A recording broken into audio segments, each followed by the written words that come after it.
partecipanti sono in grado solo di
Come sono fatte queste sigla? Sapete un po' smontariti con queste.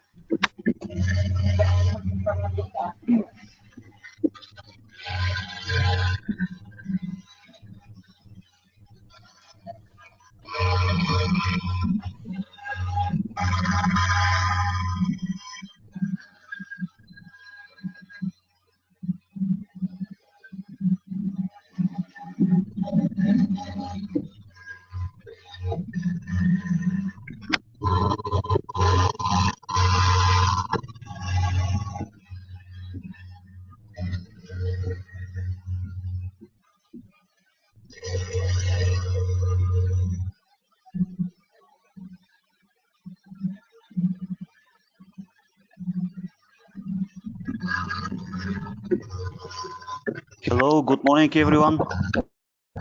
Hi, good morning. Hi. Hello, Good Johnny. morning.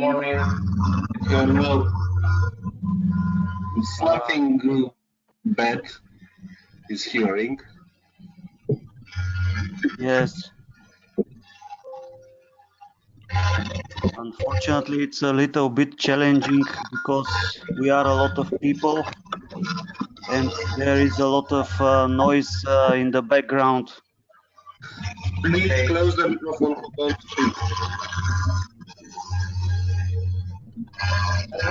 Mute my microphone.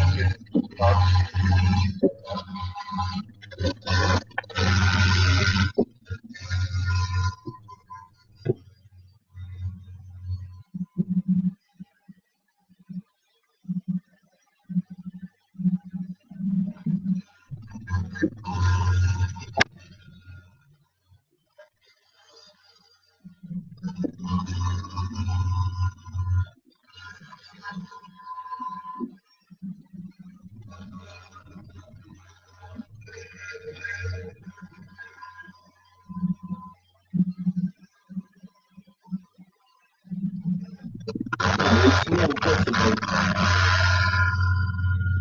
Something hearing very bad. Yes, I don't know You from can where. restart the application. I don't know. It's a mic open and it's doing fuzzy sound. I'm not sure whether we can restart it. We have to schedule a new webinar. Can everybody mute himself and let's see if this background noise is still present? Now it's much better. Yes, I think someone from the attendants has a background noise. Now it's better, I think. Yeah, it's good. So we wait for Nicolo and Matteo. Okay.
Hello, hello, Georgie.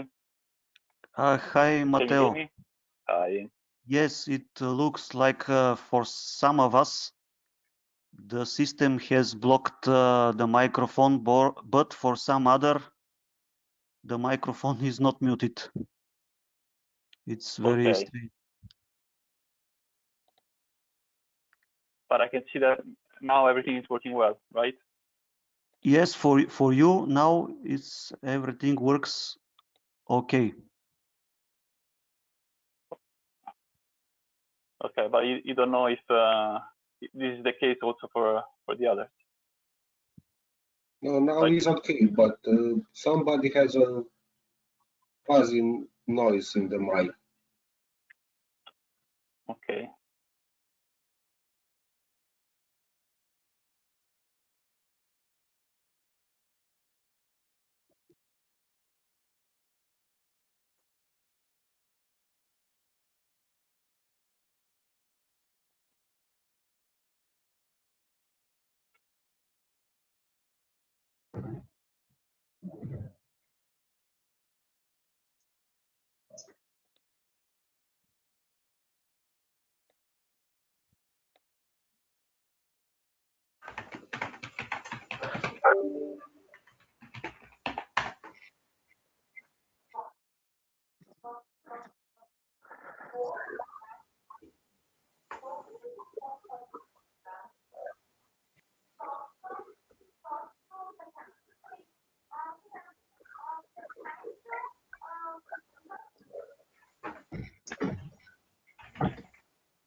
Anytime. Uh-huh.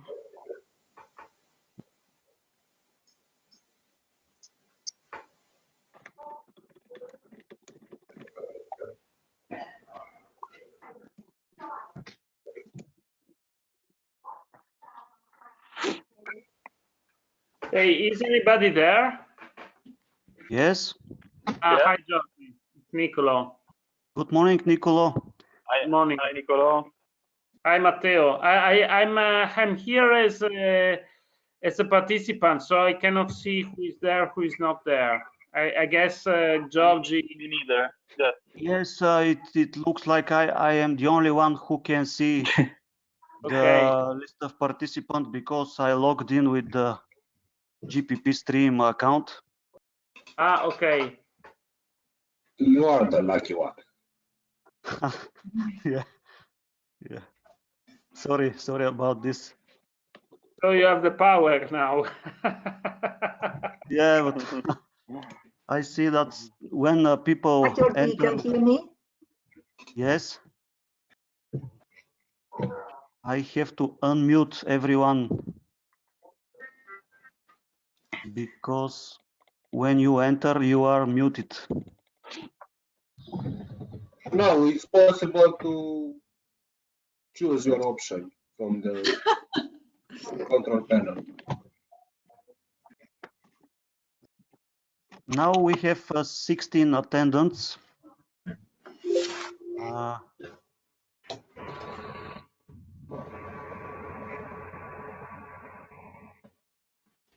There is a Who has the noise? Georgie, maybe you can assign to me also the role of organizer, so I can join you behind the. yes. Let me try.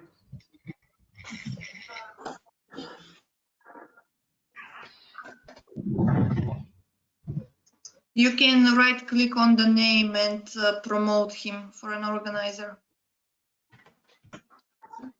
Okay. Thank you. Nicolo, you must be now also an organizer. Can you see the list of attendees? Yes, I can see. I can see. I see there is for sure Amelia from the Ministry of Romania.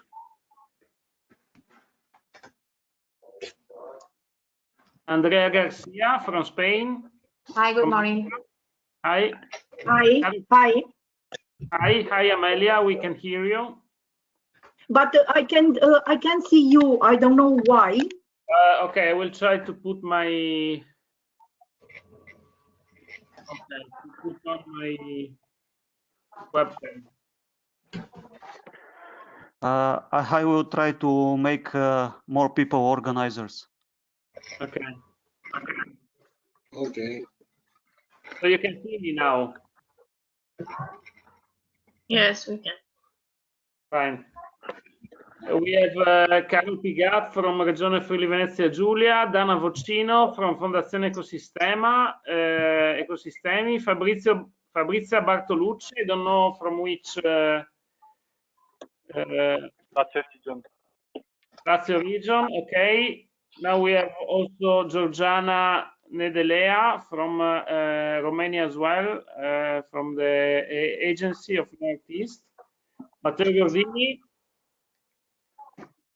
Todor Popov from Municipality of Gabrovo, Victor Rey from Mara, and Joanna Ivanova, that I don't know is from Gabrovo, from yes, she's from Gabrovo. Yes. Gabrovo, okay. Yes. We have missed a lot of people. No, just 5 people out there. No, The rest of us, we are on stuff. If you go to the stuff on the right, you will see more people. More people. Fine. We have Laurent. Hi, Nico. Hi. Celine Bonnet as well. Hello. Hello. Laurent, do you have any news from your colleague from the French ministry who was supposed to? No, nothing. I can try to send an email if you want. Yes, I wrote to him, but if you can. Yeah. I make it right now. Yeah, no okay, problem. thank you.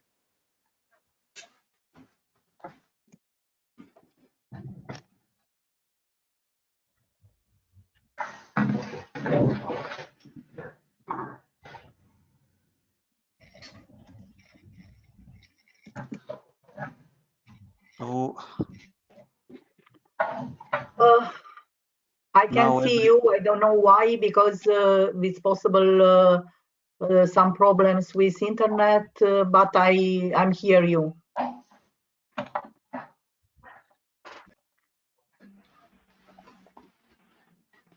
do you see my screen now? Yes. Okay.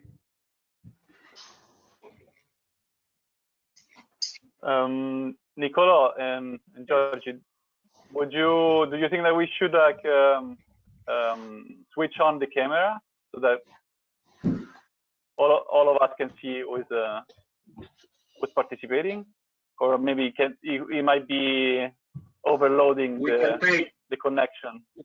I don't know. We can just try in this moment at the very beginning, and after we can switch off. Maybe. Okay. Yes. Yes, maybe at the beginning to make some screenshots with the camera, and later we can continue without. Okay. So who can switch on his camera? Please switch it on so we can make a picture of our meeting and publish on Facebook. Yes, But exactly. I think there is a maximum number of webcams that can be used at the same time, because when I try to open mine, it says that the maximum, the limit maximum is already reached. Okay. Yes, for me too.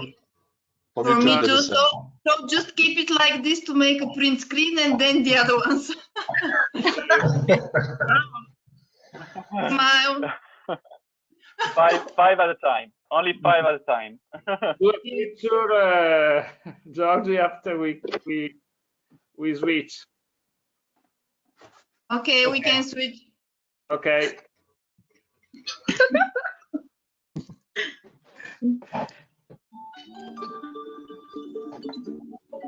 Five. Okay. Hi. Hi, people. Nice to see you. So just keep it like this. Print screen, and you're online. Great. Okay. So you switch.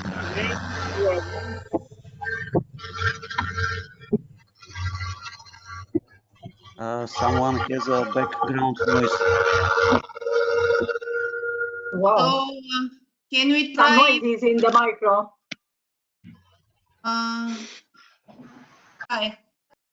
Okay. So if somebody else wants to click on the share webcam button just to make one more picture, I think.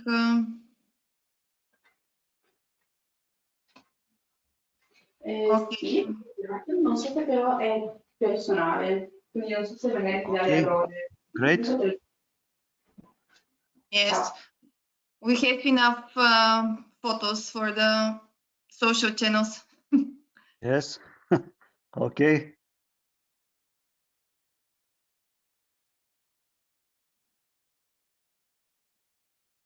So if we are okay with the photos, yes. we can go back to our agenda. A general suggestion is the one of keeping the microphone off if you are not speaking, so to avoid noises or things like this. The agenda, first part, we should have had the intervention from Florian Lanchantin, who was proposing,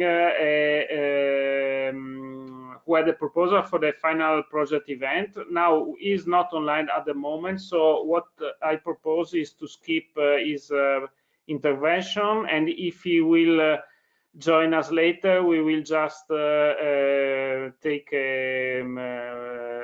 him the floor for the intervention. So we can go to the second point of our agenda, who will be coordinated by ECOSISTEMI, and it's the wrap-up session of the previous working group sessions. So I don't know if Matteo, Dana, who is speaking about this topic. Yes, I'm here. So Matteo, okay, I leave you the floor. Yes. Yeah, I will switch on the camera just for the time that I'm of my intervention, so that you can at least look at my face.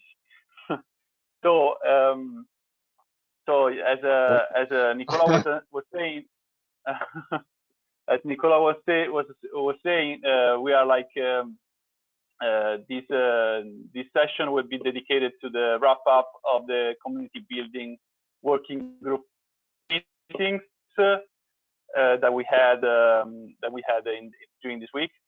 So first of all, I would like to thank you all for your active participations to the working group meetings.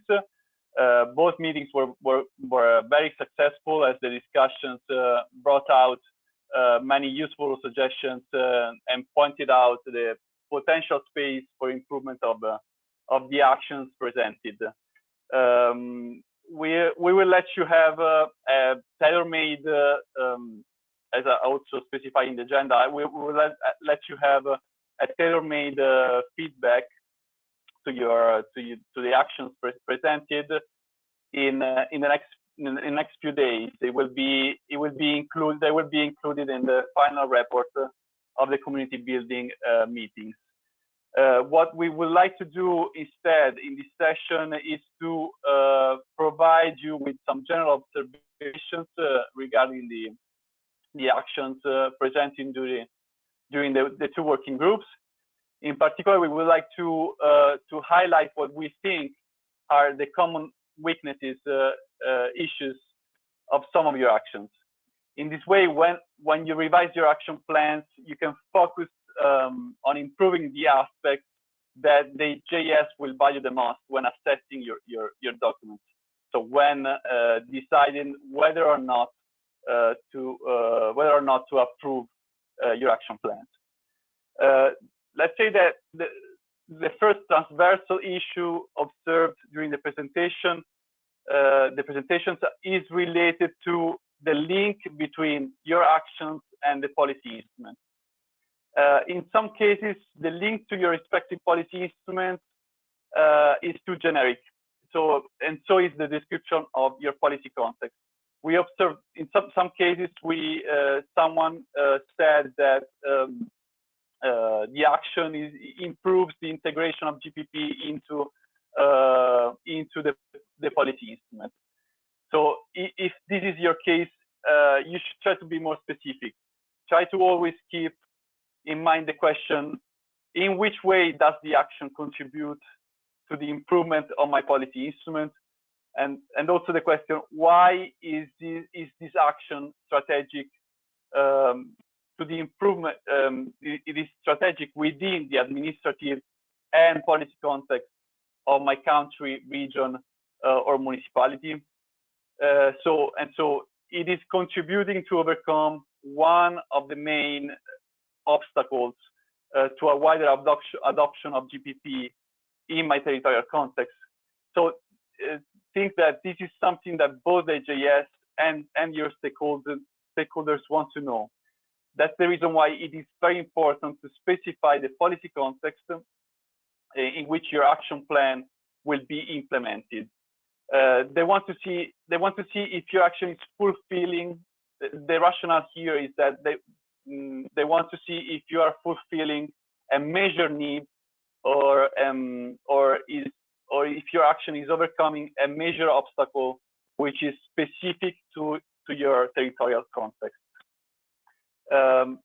Once identified this major need or obstacle within your policy context, you need to think of how your action or action plan is addressing this need or obstacle. And that allows you to understand how your action will contribute to improve your policy instrument. Keep in mind that there are several ways your policy instruments might be improved in many different ways. I will just give you some few examples. Your policy instrument might be improved, for example, from a technical point of view. So, for example, this is the case of the action that foresees the definition of minimum environmental criteria for certain products or service categories. And then it foresees the inclusion into the regional operational program as a compulsory requirement to receive the funding. Another example of technical improvement would be the introduction of a monitoring system to monitor whether or not the GPP criteria are applied within the procurement procedures carried out under the interventions funded by the regional operational program. And this is exactly what one of our partners is doing right now within its action plans. I'm talking about the Agency for the Development of the Northeast region of Romania. Another type of improvement of your policy instrument is, for example, could be, so your policy instrument might be improved in terms of financial resources allocated to GPP. So if you think of, this is the case of the action that foresees, all those actions that foresees the reallocation of a part of the budget of the regional operational program or of your sectoral policy instrument, or the rural development plan or urban development plan. So the reallocation of part of this budget to interventions which include GPP criteria. So these are just, then there are other, of course, other types of improvements. I just wanted to give you some some ideas of the improvements that you can take into account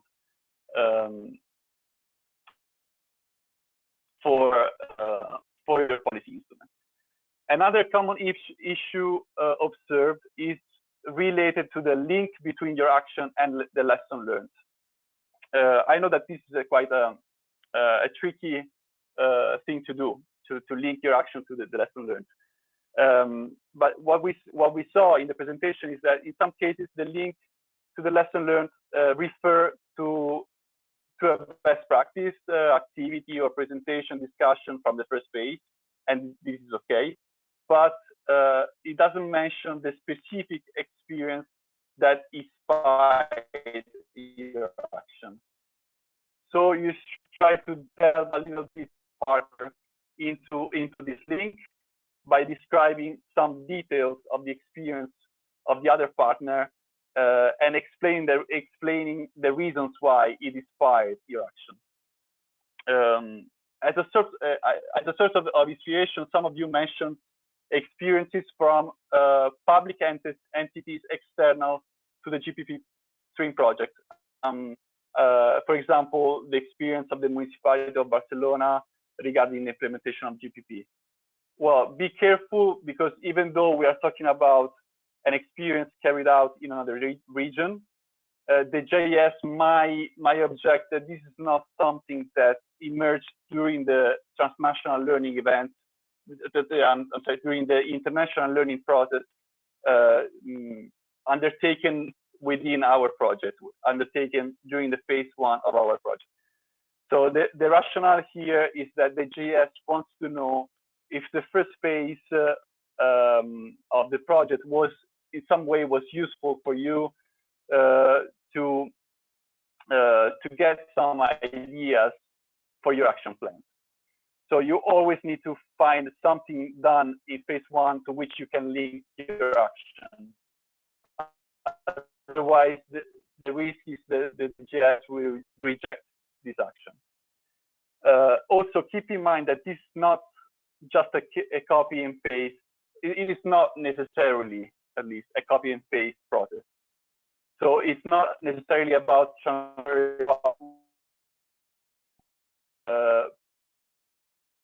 out inspiration. This is and combines into a with the specific challenge within your territorial context. If you're struggling, okay, someone switch off my camera, the organizer. No, I think your connection is very poor. Okay. We could hardly hear you.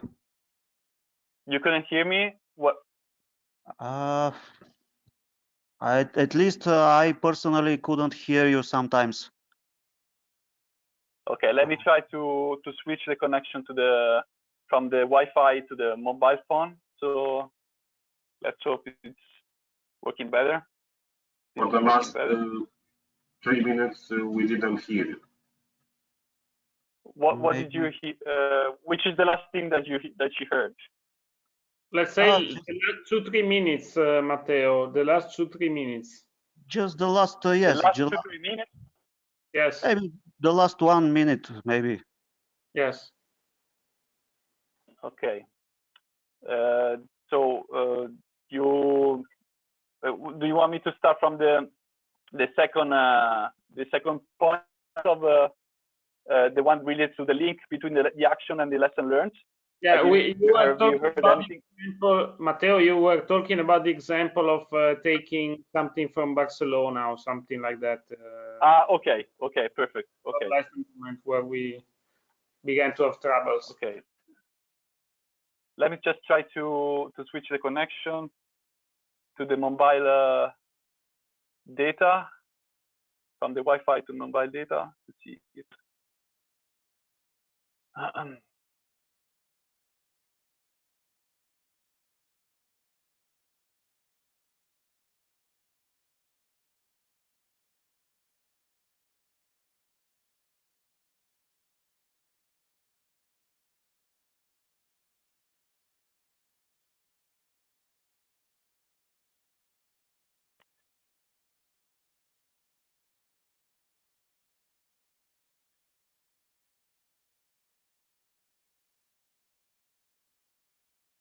well, no, I cannot switch the connection, so I will try to keep the I hope.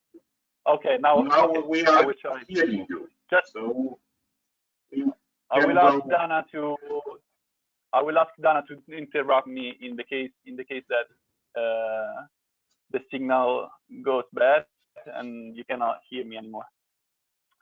So going back to the second issue that we observed, I might not at this point I might not. It might be a good idea for me not to switch on the camera so that I will not overload the signal. If it is fine for you all. Yes. Okay. Yes. Okay. So going back to my second point, the second issue observed was the one related to the link between your action and the lesson learned. So as I was saying, some of you mentioned that you got inspiration from the experiences of public entities external to the project. I'm referring to the experience. Someone referred to the experience of the municipality of Barcelona. So in this case, we will suggest you to be careful because the GIS. I mean, it is true that we are talking about an experience of another region within Europe, but it is not something that emerged. This experience it did not emerge during the international learning process undertaken within our project. So always you need to think that you need to find something done in phase one to which you can link your action. Otherwise, the JS won't approve your action. I was also saying that you need to keep in mind that this is not just necessarily a copy and paste process. It's not just about transferring one good practice to your action plan, to your territorial context, but it's more like figuring out how you can take inspiration from the different practices or discussions that we had during our transnational learning events and combine these into, let's say, a tailored solution that could address the specific challenge within your territorial context. If you are struggling with finding these links, as we know, this is very common, not just for us, but also in other Interact Europe projects. Try to take a look at the best practices uploaded on our project website. Try to take a look at the various presentations given during the transnational learning events, and see if you can find some experience of someone else that was presented during one of these events that you can take as a source of inspiration for your action. Moving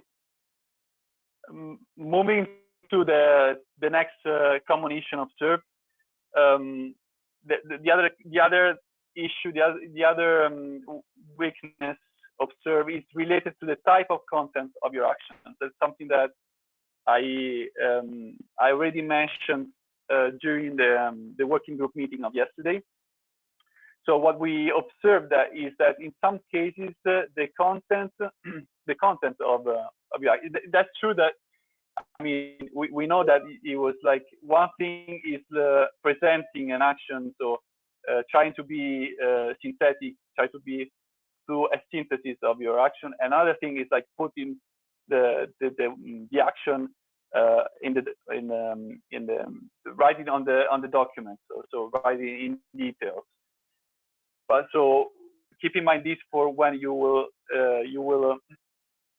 detail further your action, and you will put into words in the document.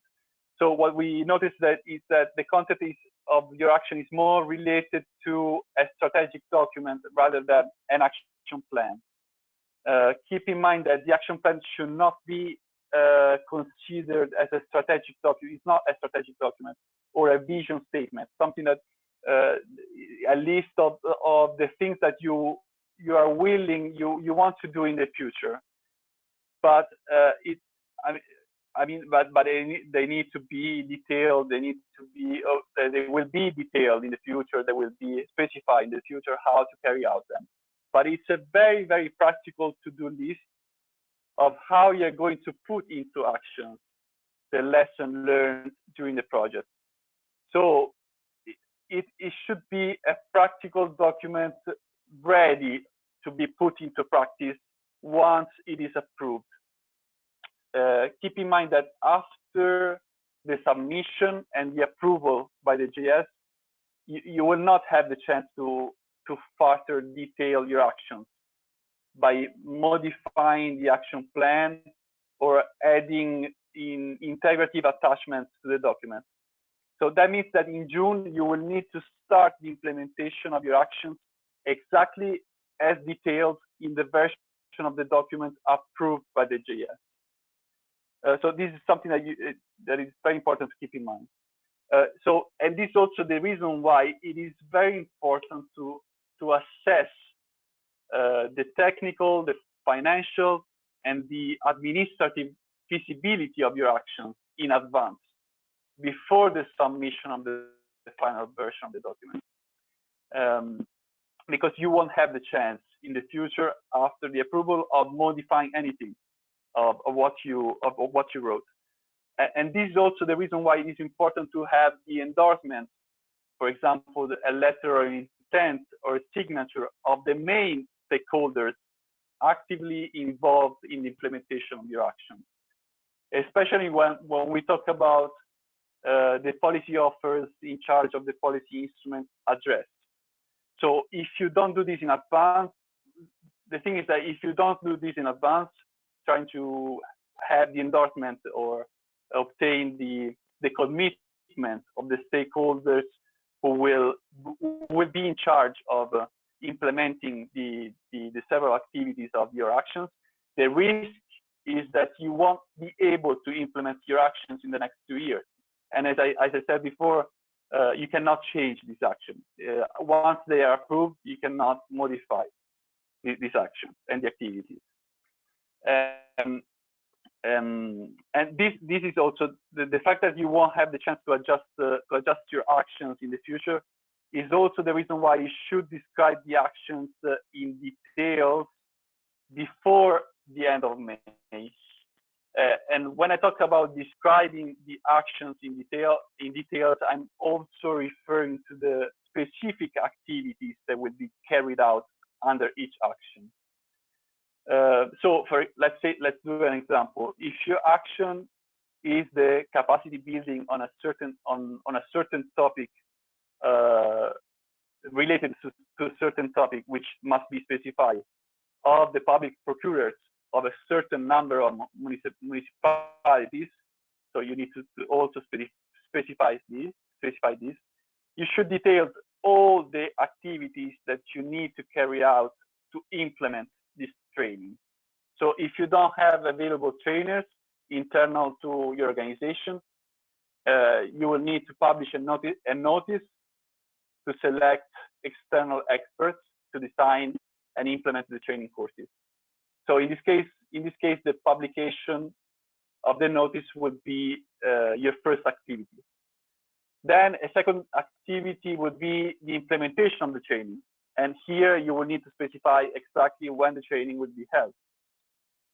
So for example, from the 1st of June until the 20th of December. A third activity could be, for example, the issue of certificates of attendance for those who participated in the training.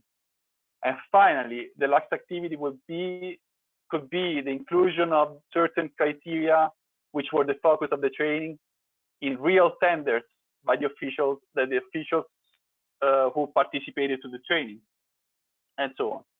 So when I say that your action plan should be a very practical to-do list, I mean that you need to describe the exact steps through which you will implement each action.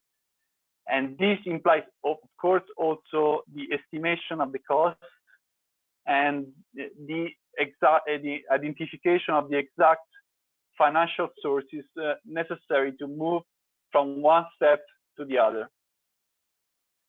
I hope at least for this point, everything was I was being enough clear. I will of course at the end of the session I will leave the floor to make any questions in case you have any doubts. A third point. Let's move on to the third point, to the third common issue observed, which is related to the identification of the stakeholders. Some of you mentioned a generic list of stakeholders without specifying who is doing what. So without specifying their specific role. For the same reason that I mentioned before, so which is you won't be able in the future after June to modify to adjust your actions. It is very important for you to identify for each activity, so to identify now before the end of May, which are the stakeholders for each activity of your actions, who will be actively involved in implementation. If these actors have not been involved so far, this should be done before the end of May. You should, and so as I was mentioning before, you should also aim at obtaining a first commitment from their side regarding their contribution to the implementation of the action plan. And that's also the reason why in the guidelines, when we sent you the guidelines for the organization of the GPP-STREAM info days, in the guidelines we pointed out, we recommend you to invite these stakeholders to the event and to prepare in advance for each of them a draft of the agreement, like a memorandum of understanding that will commit them to the implementation of the action plan. So take these also, keep also this in mind when you will organize your info days. That this could be a very good chance for you to have your stakeholders committed, signing a formal commitment to the actions that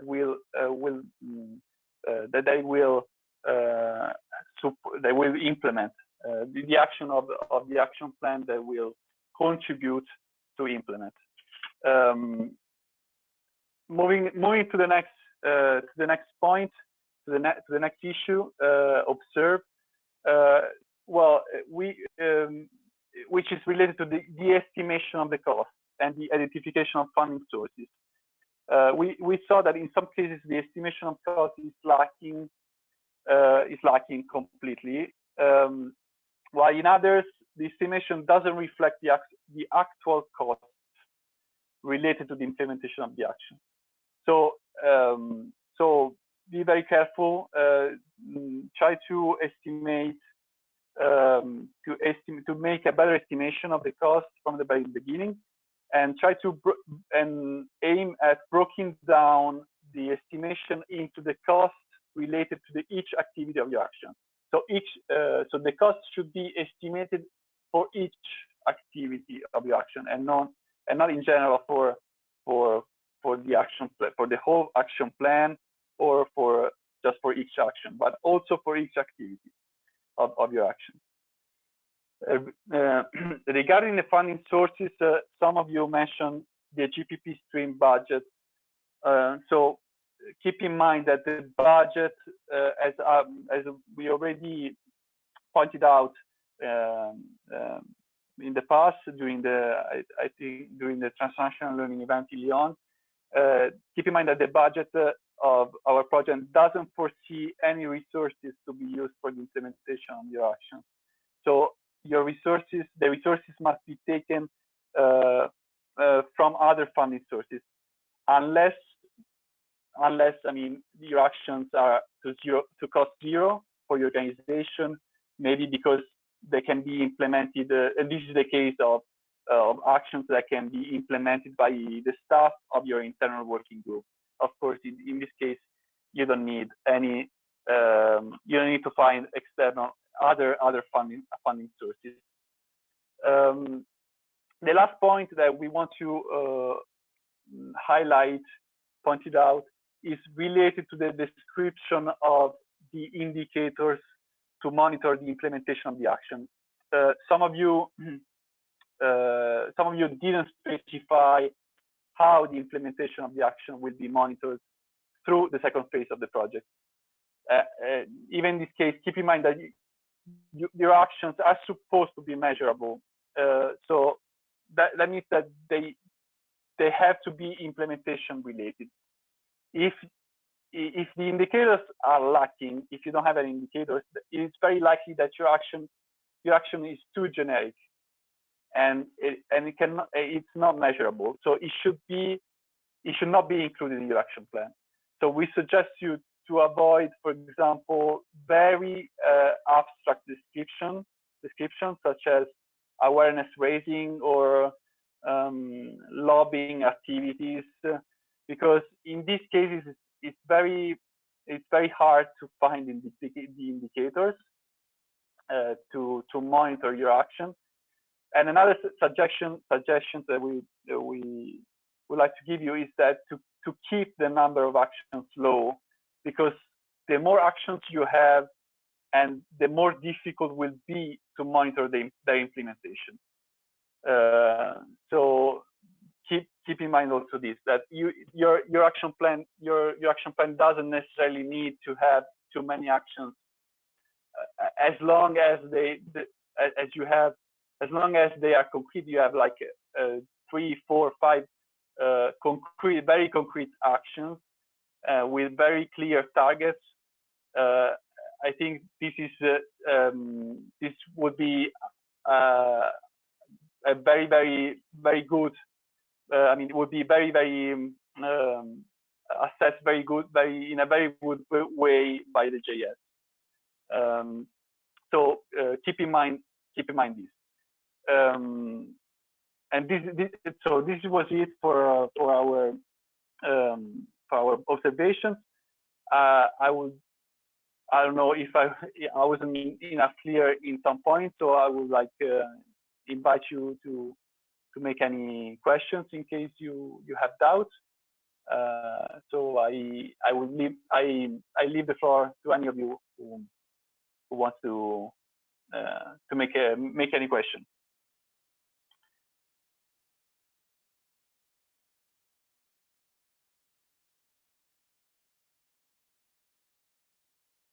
So thank you, Matteo. If anybody wants to intervene or say something, the floor is open.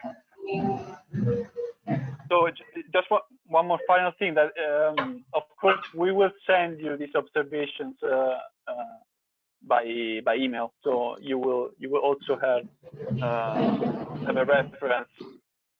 Apart from sending you the tailor-made feedback in the final report of the community building session, we will also send you the general observation that I just mentioned.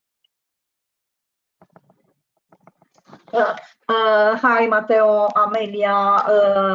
I'm Amelia. I want to ask you, because you specify that the action plan normally it's a practical one, is not a strategic one. But if this plan is included in our in the same time, it's a strategic plan for us. Yeah, yeah, of course, but you need to keep the two documents separate. So you can have, I mean, the action plan can be part of your policy your policy document, which in your case is the National Action Plan on GPP, the Romanian National Action Plan on GPP. It is okay. So it can be an attachment. I mean, your okay. national action plan on GPP can be an attachment to your GPP-STREAM action plan, but you need to keep the two documents separate, and that's why I was suggesting to keep also the style of writing different, because the action plan is your GPP-STREAM action plan must be considered as a practical to-do list of what you are of how you are going to put into action the lesson learned during the phase 1. So it should have a very operational character. You should have an operational character in mind. It should be very operational document, not strategic. Yeah, okay, I understand. We have to include all actions and reference term for each action, not specify the strategic action. Exactly. Okay, thank you. And another question. You specify that it's not possible to modify this action in the next 3 years. Or if we want to update our action plan, we have to keep the action exactly like in this in a first action plan. No, it's not possible to modify the action. No, exactly. Your GPP-STREAM action plan cannot be modified in any way. It cannot be modified or adjusted or further detailed once it is approved, once it is validated by the JS. Yes. Okay. So, thank you. So you cannot add any details. You cannot modify the whatever is written. You cannot add an attachment. You cannot attach any other document which further details your action plan. So yeah, okay, so thank you. That's why we wanted to point this out, because we got the idea that many of you. I mean, it can be okay. I mean, let's say that it can be modified just in case it is not effective. If your action if your action there are some problems in the when doing the when monitoring the implementation of the action, you see that that the action is not effective. Only in that case it can be modified. You can ask the JS, but it's a very, I mean, it's not an easy process. I mean, you need to ask the JS to modify your action plan, and the JS must approve this modification. Okay. Okay, because if we put the action, a certain action in the action plan, we suppose that this action have to be effective. Yeah, effective, exactly. I mean, okay. if you see, if you see that it doesn't achieve the target that you set and that you specify in your action plan, if for some reason it is not achieving the target, only in that case you can adjust your action to improve the effectiveness of the in order to realize the achievement of the action. Yeah. Okay. But it needs to go. But this modification needs to go through another validation of the JS. Okay. So you need to justify. You need to justify the modification. No. In this case, it's important to include the action that we suppose that will be effective. Not exactly. Yeah. Pay attention of this action. That's also the reason why it is important to identify the indicators to monitor the implementation of the action, and in case also the effectiveness, so the impact on your policy, the effectiveness, the impact of your action in terms of the improvement of your policy instrument. I mean, this is just, of course, this is just our interpretation of that we got from the action that we got from reading the action plans of other inter-Europe projects.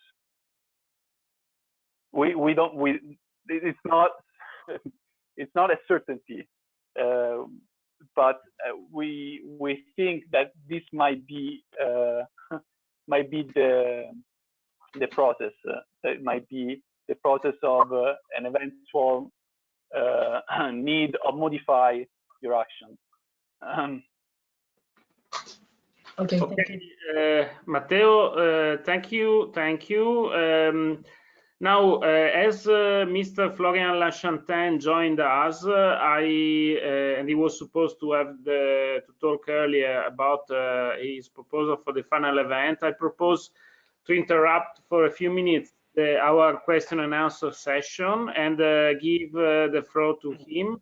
And after we will come back to you, Matteo, if any further question will arise from our partners. So. Okay. Now I leave the floor to Mr. Lanchantin. We invite him to present himself and to present the proposal that he has for our project. So welcome. Well, thank you very much. So, hi everybody. I'm very sorry because I'm late.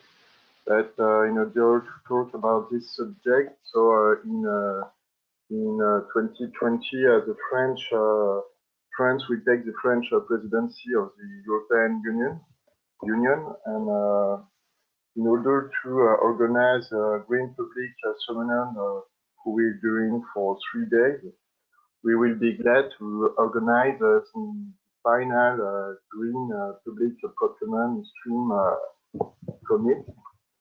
So that's why I want to take the organization of this subject.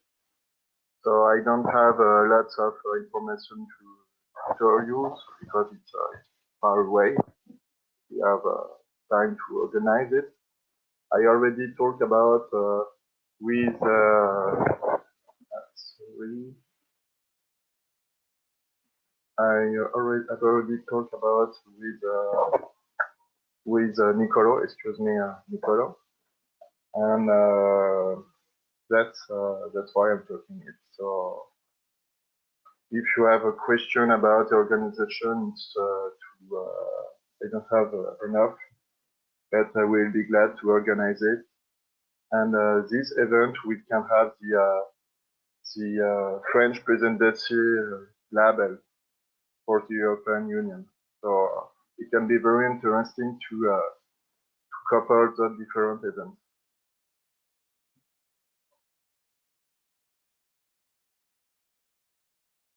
So Florian, if I can, I don't know if you can hear me very well because I had a very bad micro, so it's okay. You can just try to speak up a bit. Otherwise, the connection is good. Okay, so I try.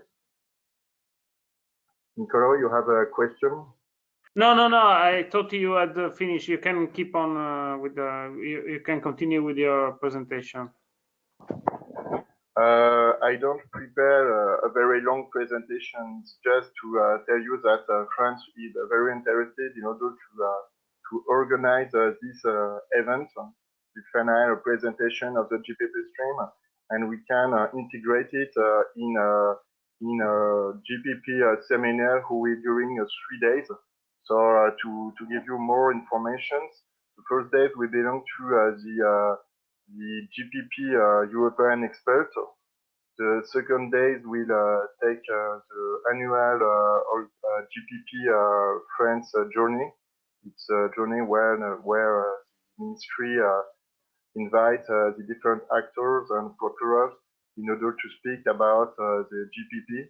And this seminar can conclude with the organization of the last GPP-STREAM event. So that's why we are very interested to organize this last event. Okay, so if I can make a recapitulation of what we said the other day and what you said at this moment, also for the partners. At the beginning of 2022,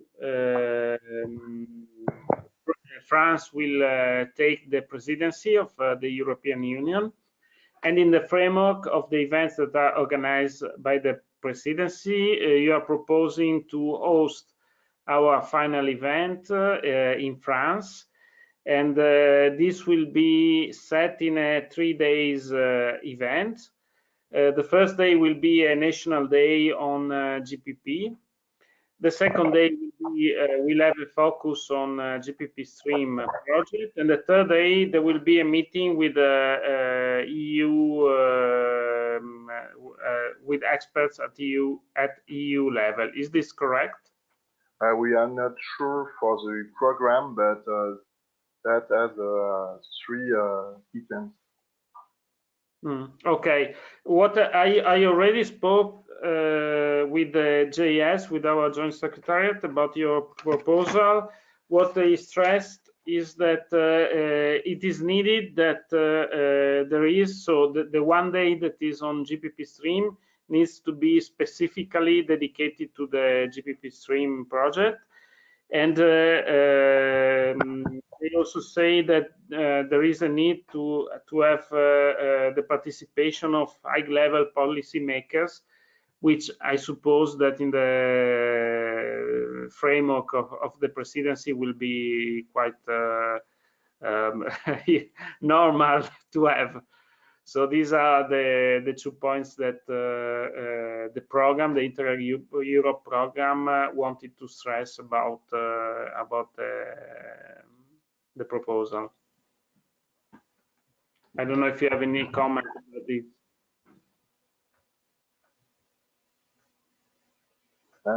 Sorry, I don't really understand your question because the sound is not very good in my case. You want to know about if we take the secretary? Je peux te traduire vite fait si tu veux rapidement. Est-ce que tu... Pardon, je le dis en français, Nicolo. Je le dis en français, ça sera plus facile pour Florian rapidement. Nicolo dit, en fait, le premier jour pourrait être un des 3 jours pour être consacré, devrait être consacré au programme européen, à GPP-STREAM. Et il faudrait avoir effectivement des gens de haut niveau politique, mais comme il dit, c'est évident dans une organisation de ce genre si la France préside la Commission européenne, quoi. Donc voilà, donc un jour dédié à GPP-STREAM et véritablement des niveaux politiques élevés. Voilà. Merci, désolé, c'était en français. J'entends très mal. Merci pour la traduction, Laurent. J'avais bien compris. Yes, no problem. We could organize for one day the GPP institution, and we will do our best to have that high-level politics person. Okay. I don't know if any of the partner has a question about the proposal. No, it's really too far. Okay.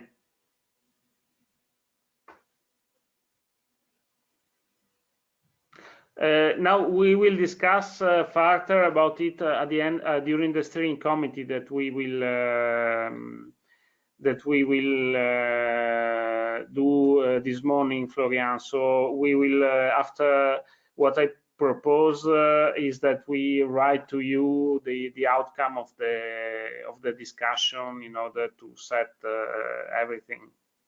Okay, no problem.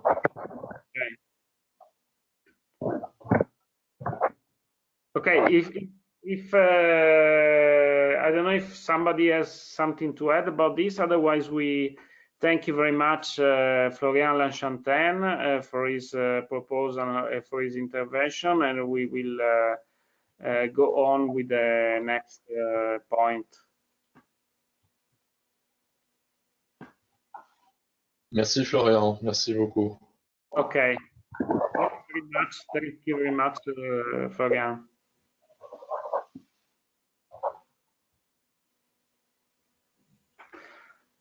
I think the connection is bad for him. Yes. Okay. We are all in a difficult period in Europe, so unfortunately, yes. It's okay. I can hear you back. Okay. No, it's okay. Right now, it's okay. Okay, fine. Okay, so thank you very much, and I will go back to Matteo Gordini. I don't know if there are further questions about his presentation to close the points of the wrap-up session. So if somebody wants to make any question to Matteo Gordini, I leave the floor to him. Actually, we are really at the beginning, so I don't have a lot of information about this organization, but I will give you back in next if I got more connection for the next time. Okay. Thank you.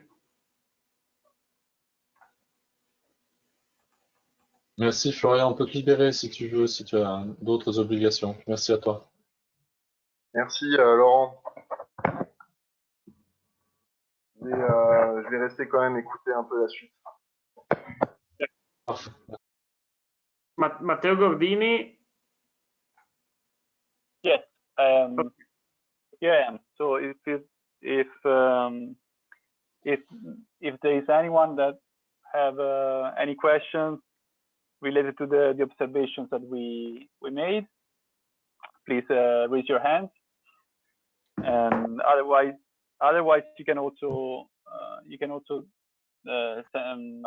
send us an email if a question come to your mind later on. You can always send us an email and ask us.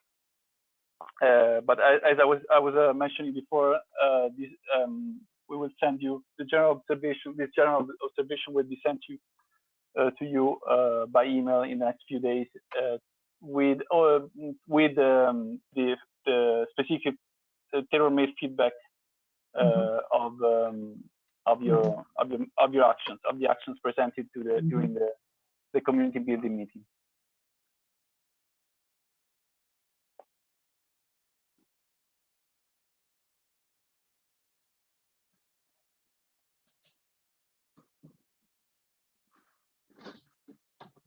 Okay, so I don't see anybody intervening. Well, that's good. That means that everything was clear. Okay. Now the next point is actually the steering committee. State of art of the project, updates on the ongoing activities and communication activities.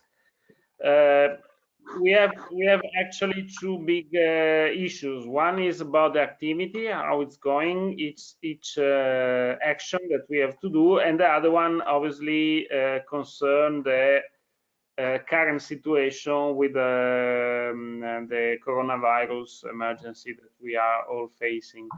So what I propose is that first of all we make a check of all the action of all the activity that is going on, and after we discuss about the emergency and the issues that are arising from the emergency.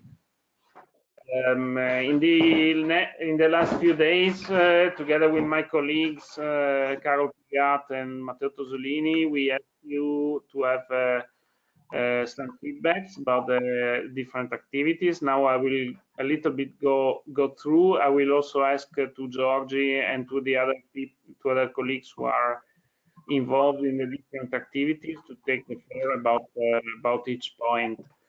The first point concerned the organization of EU national webinars. Georgie, I think we are quite in a good situation here. I don't know if you want to make a short overview of what was done and what needs to be done. Yes, thank you, Nico. I have a few slides here, which are dedicated exactly to the webinars. Let me share my screen.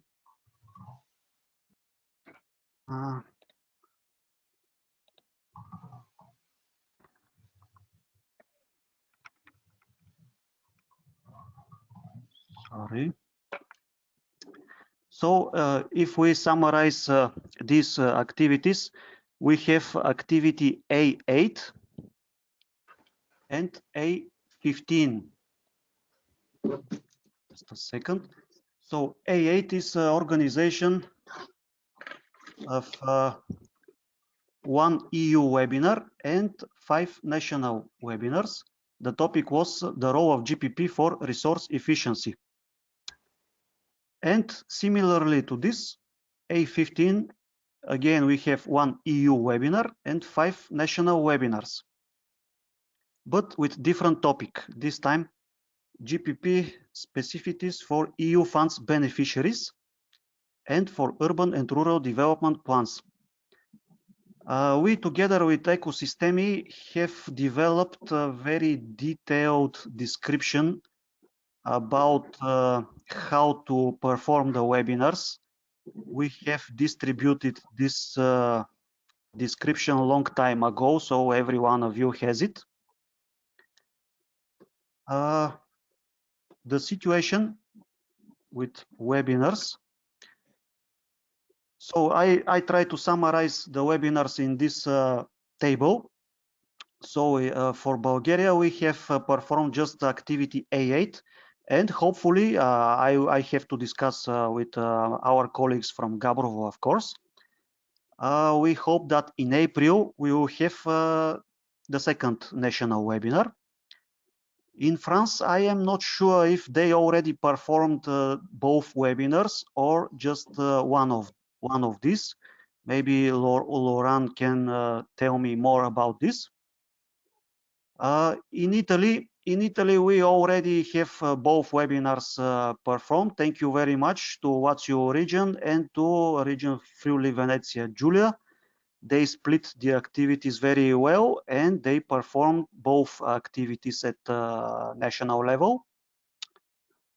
In Romania, we have information from the Ministry of Environment that they are going to organize the activity A8 on the 9th of April. We are talking constantly with Amelia on this. And I hope that the second Romanian partner, the Northeast Regional Development Agency, will organize also the activity A15, maybe by end of May. Sorry. Yes, yes. We will discuss about the second webinar with Amelia. Okay, great. Thank you. Yes, I confirm. Okay. I'm just summarizing, and Manra did very well, very good work. They already performed both webinars in Spain. And of course, ECOSISTEMI, and thanks very much to Matteo, who performed the 2 national EU webinars long time ago, I think in January. We already did this. So I think we are progressing very, very well. Just adding to these 2 activities, I want to remind also all the partners and maybe also ECOSISTEMI if Matteo is here, that we have, just a second, sorry.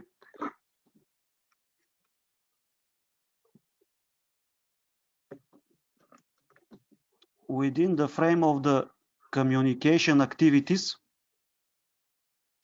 we have another EU webinar, B21, which must be organized by ECOSISTEMI, but all partners should be active in it. And we should achieve at least 60 attendants on this webinar. The topic, I think, is more or less, it should highlight the action plans of the project partners.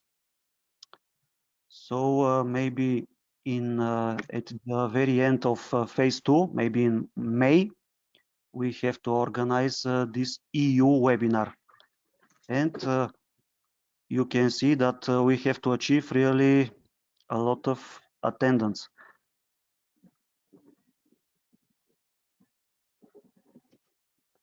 Georgia, I have some questions. I don't know if it's a time.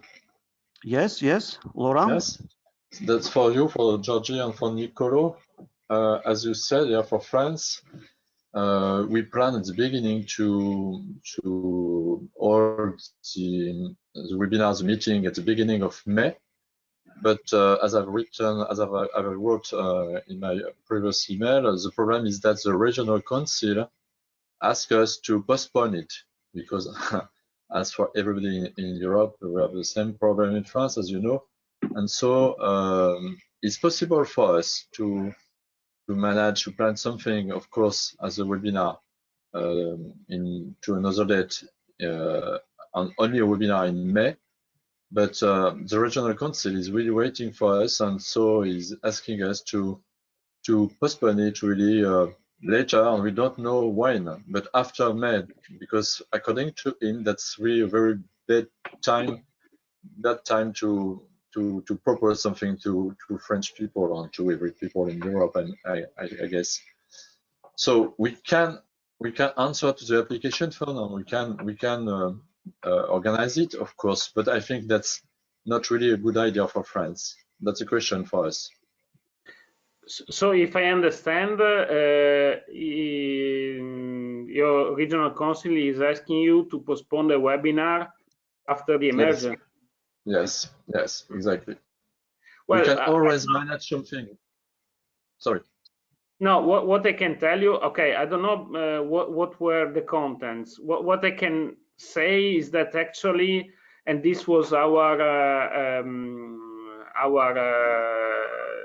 experience right now, because we had the webinar 3 days ago.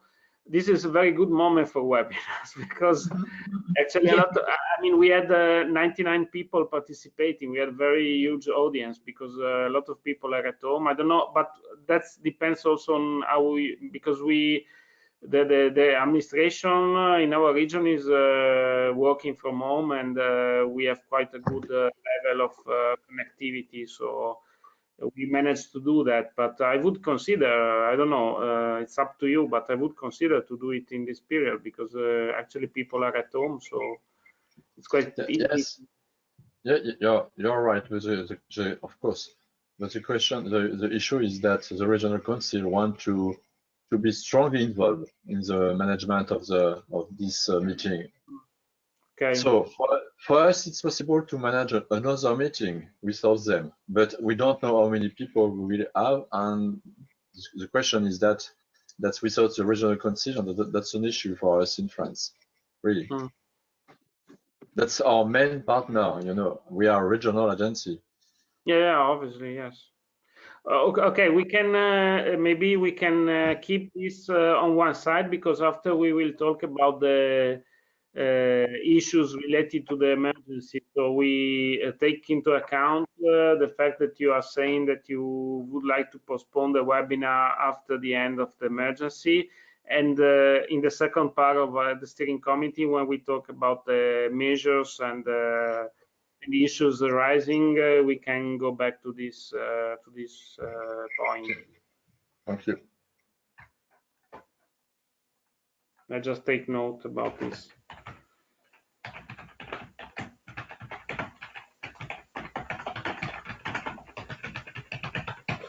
Okay, so this was the first point. Second point is a number of action is A11, A20, and A26. It's elaboration of policy briefs. This was a little bit missed in our project, but we are talking about it with Fondazione Ecosistemi. We just talked about it yesterday. And so we shall come back with a proposal in the next weeks in order to somehow try to catch up. We are in delay on this. The same actions also foresee the participation in the policy learning platform. And about this also, we did not participate yet, so we shall see a little bit what kind of participation can be foreseen in this period, and maybe come back to you with a few suggestions for this activity. Another action is the action A12. About this action, actually, there were quite a few misunderstandings, I think, and I will get a little bit the notes that we had from Dana Vocino or from Livia Mazzai, I don't remember. I don't know if Dana is there. Are you there, Dana? No, Nicola, unfortunately, she had to leave because her signal connection was very, very bad. Okay, I see. So it's Matteo Gordini for Fondazione Ecosistemi, because on one side we did all the work on best practices, and that was definitely done. The action A12, and this I would like to discuss with you. Development of GPP and EU funding greening best practices section on the project website, shared on the partners website. It will include GPP and resource efficiency experience descriptions, toolkits, links to EU funds, rural and urban development plans. So from the description of this action, it looks like it is something more than the best practices selection that we already did. And from my understanding, but I asked to Matteo to intervene about this, it should be some information published on the GPP-STREAM website with best practices and links and other material linked to let's say, best practices and things like that. And that will be shared on all of our websites. I don't know, Matteo, if you want to add something about this. No, as we already mentioned in the past, we were supposed to upload, as you mentioned by now. Also, we were supposed to add other contents to the best practices and like toolkits, the one that are described in the application form. But this was not done. So I think that we should keep the best practices on. I don't know if, I mean, the two partners that were in charge of the content can add something on this. So we were supposed to develop the contents. We sent some notes in the past and to develop these contents. And so I don't know if the partners who were in charge of this can. No, actually, there was always a misunderstanding about the action, because we thought about that with the good practices all was done, but apparently it is not clear if you need something more than the good practices or it is just the good practices. No, Matteo. it was not just about good practices. As I was saying, it was also about adding other materials, other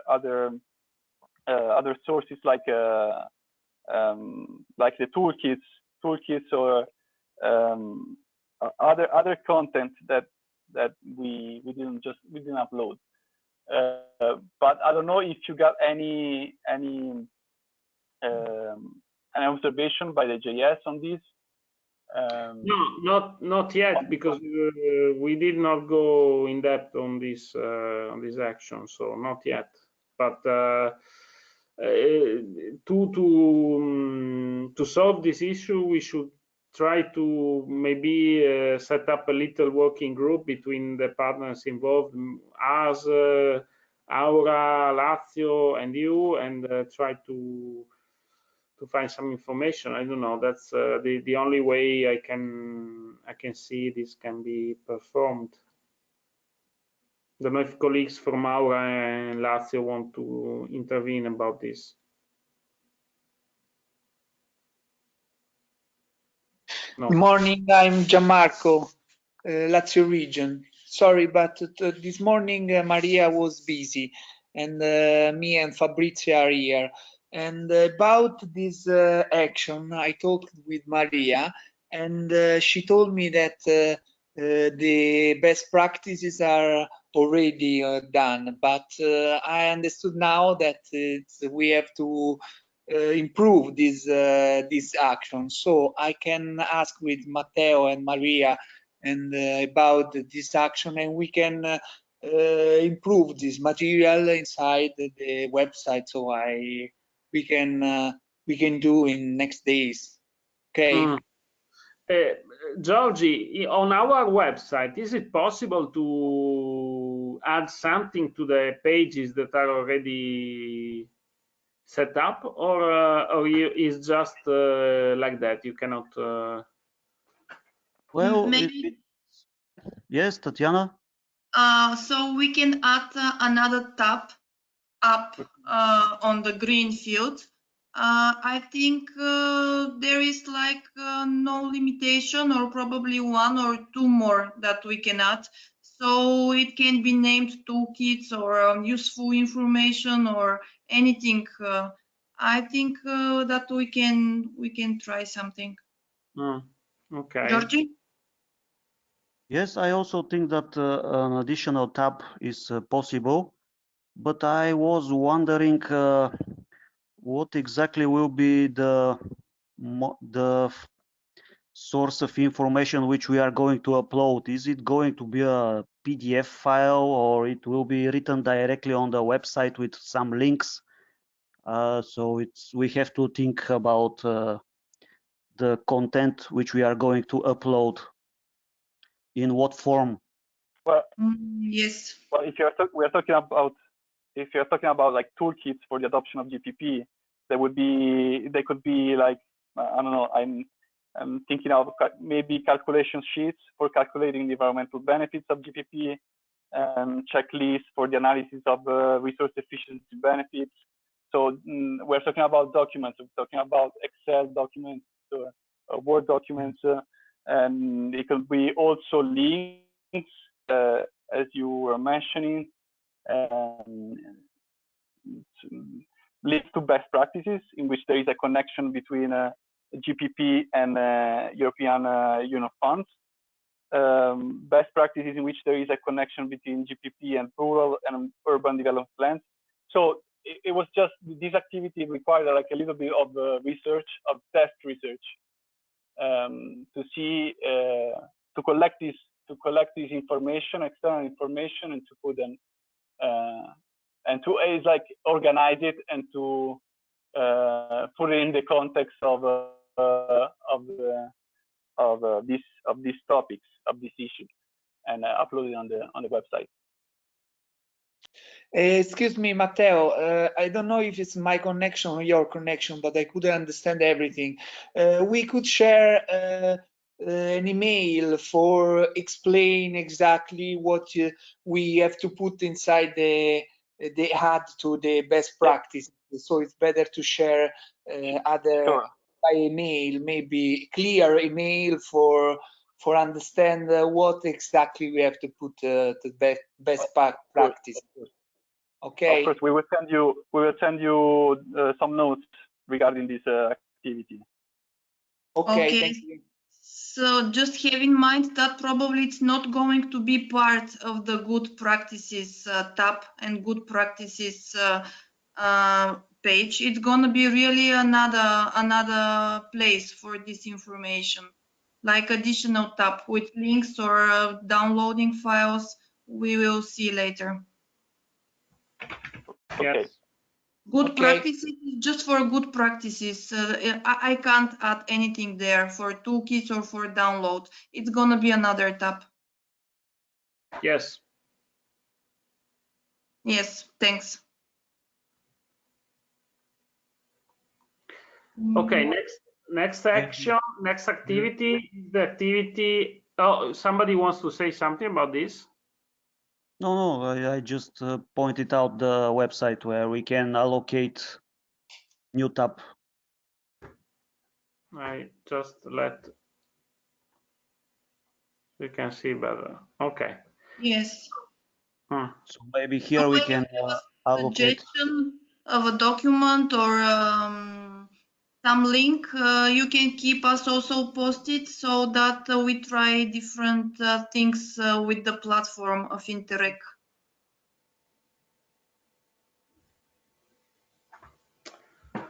Okay, so next activity is the activity A17, elaboration of GPP tender models toolkit for resource efficiency. I think Fondazione Ecosistemi is working on it, so if Matteo wants to update us about it. Yes, we are working on it. We are well. The document is quite complex, and so we are aiming at finalizing by the end of May, of course, by the end of phase 1. Okay. So by the end of, you foreseen that is available by the end of May? Yes. Okay. So the action A19, elaboration of GPP monitoring guidelines.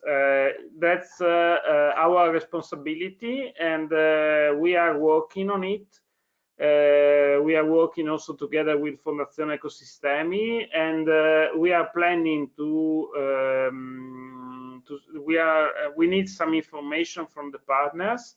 So beginning of April, so the next few days, maybe next week, we shall send to all the partners a little survey to gather the information that we need for this monitoring guidelines. So we invite you to we shall invite you to answer to the survey. So this is the state of the action. And action A23, methodology and peer review of the action plans. I think that's also Fondazione Ecosistemi, if I'm not wrong. Matteo. I don't know if Matteo is still there. Matteo? Can you hear yes. me now? I'm sorry, Nicolo. Yes. Yes. Okay. I'm sorry. So you were referring to the activity A23, the methodology and peer-to-peer reviews of the action plans. Is that correct? Yes. Yeah. Okay. We sent some notes to Aura and Lazio region, the partner in charge of the methodology. So I don't know. I will leave the word. I will leave the floor to one of them. Okay. So I don't know, we gave them some suggestions on how to develop the methodology. I don't know if it's been made any progress in this regard. So if Lazio and Aura want to intervene on this. Sorry, I couldn't understand because for the connection. We are talking about the A23. Yes. So we share our plan, working plan, and for the A23 we postpone the action because we are not ready. And also Maria told me that this plan already share with Nicolo, I think, and we are on the plan only on May 2 webinar, but other action, not A23, but B22 and 23. And we are planning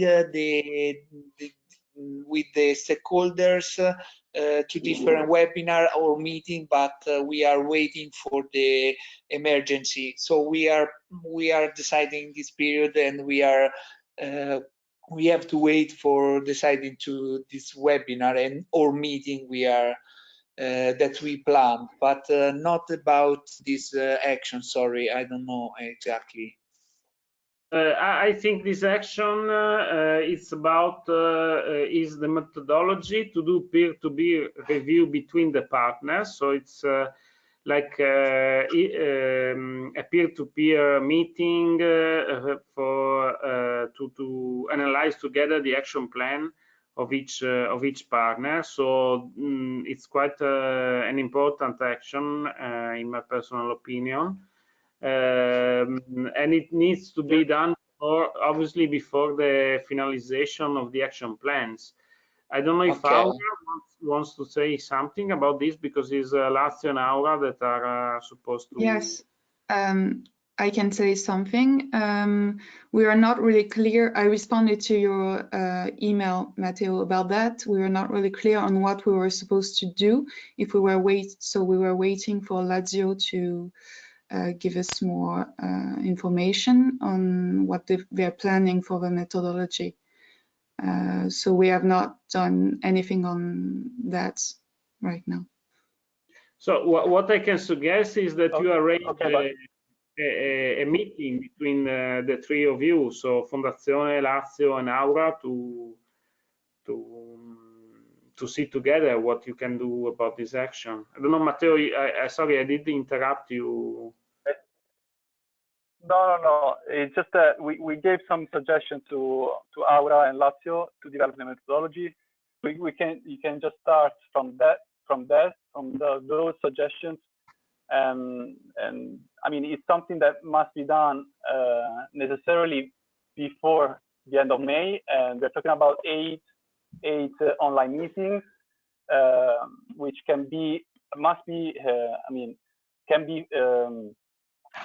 organized. We only, I mean, the methodology must specify how is going to how they are going to how the partners are going to combine in these 8 meetings. We were suggesting to combine them by type of policy instrument addressed, especially for those who have the Ministry of the Environment and French and Aura that are just in the National Action Plan of GPP, to have 2 meetings on their respective action plans. We were suggesting to have meetings that last not more than 30 minutes, and they should be like managed by them, managed by the partners. They don't need to. There is no need of a facilitator to manage the meetings. They just need to have a methodology clear on how the partners are going to be combined, and so there will be the partners that will have to organize the meeting by themselves. So that's at least how we are imagining these peer-to-peer meetings. So the methodology is pretty much done. I mean, the core of the methodology, that is the one that we sent to Aura and Lazio. It just needs to be put in practice and coordinated, sent to all the partners, share with all the partners, and make sure that each partner do organize the meeting. Each pairing of partners organize the meetings and move forward in the implementation of this activity. So, okay. Of course, it's something that must be done gradually, progressively, with the progression of each partner in the development of its action plan. Of course, because if you don't have an action plan ready, you cannot have a peer-to-peer. That's obvious. But I know that there are some partners that are still in a very early stage of the development of the action plan. So it's also very important to move fast, so that they can also have this first peer-to-peer meeting with one of the partners, of the other partner. Okay. Okay. So, Matteo, do you think it is a good idea to arrange a meeting between maybe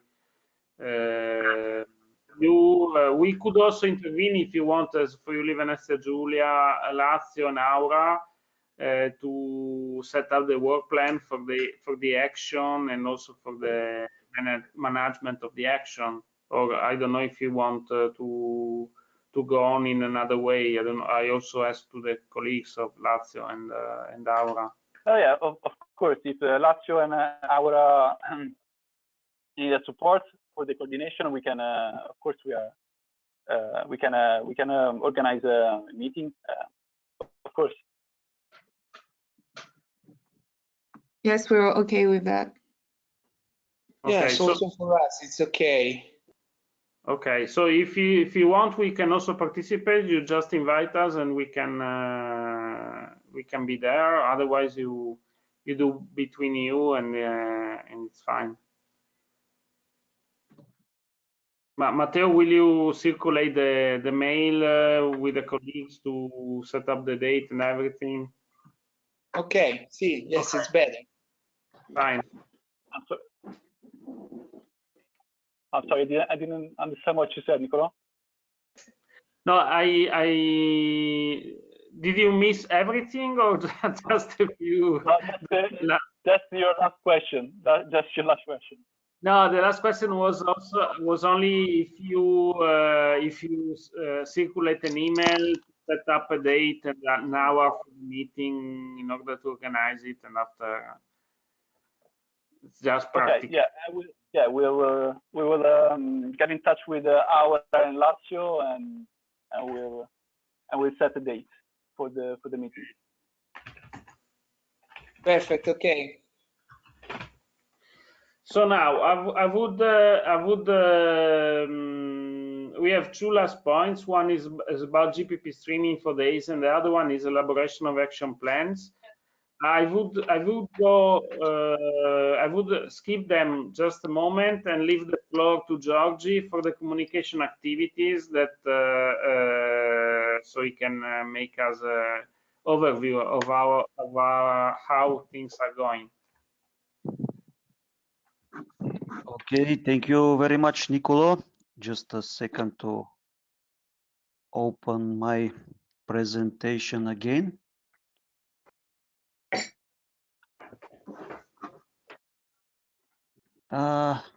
This is a short summary of the communication activities from semester number 3.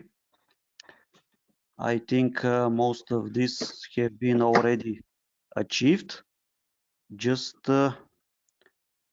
info days, but we speak about this later.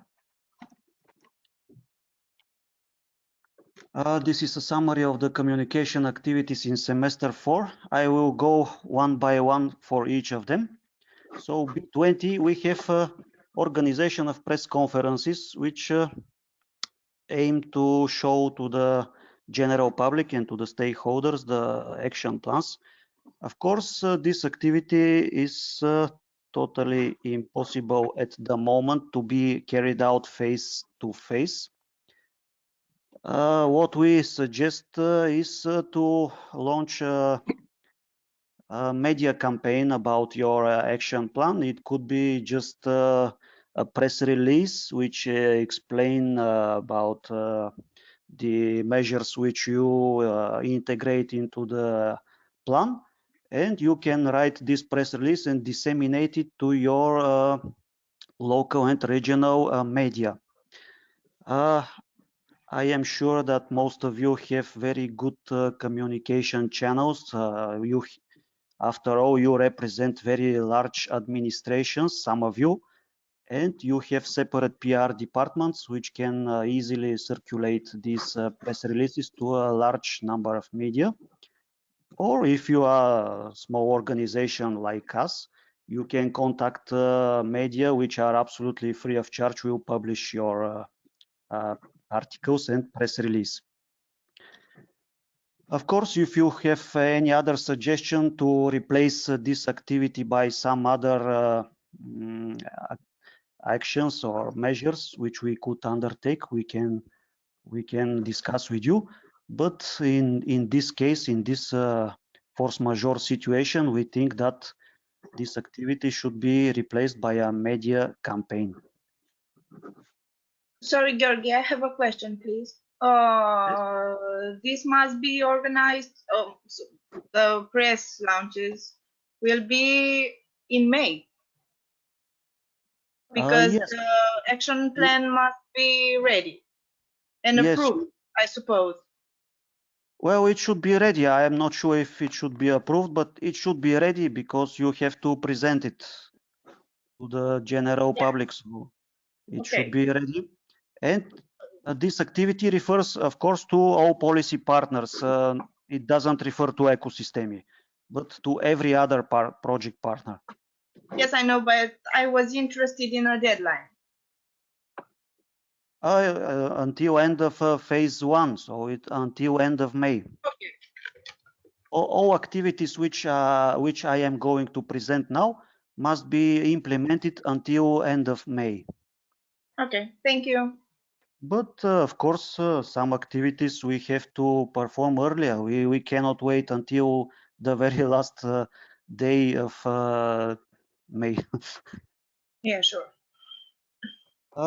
Organization of an EU webinar with 60 attendants in it. The topic is, of course, again to highlight the action plans of the partners. So maybe in May we should organize it together with ECOSISTEMI and together with all project partners.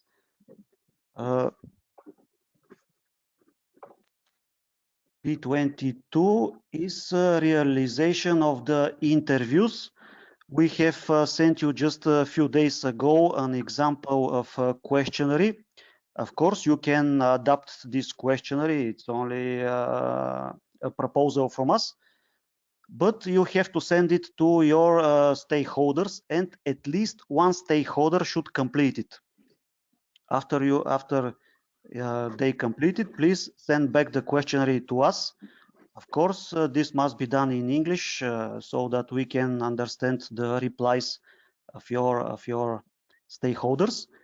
And you should do this as soon as possible, because we have to make a summary of all interviews. We have provided you with a deadline in our email, so please try to respect the deadline, because after this we have a lot of work to make a summary of all interviews.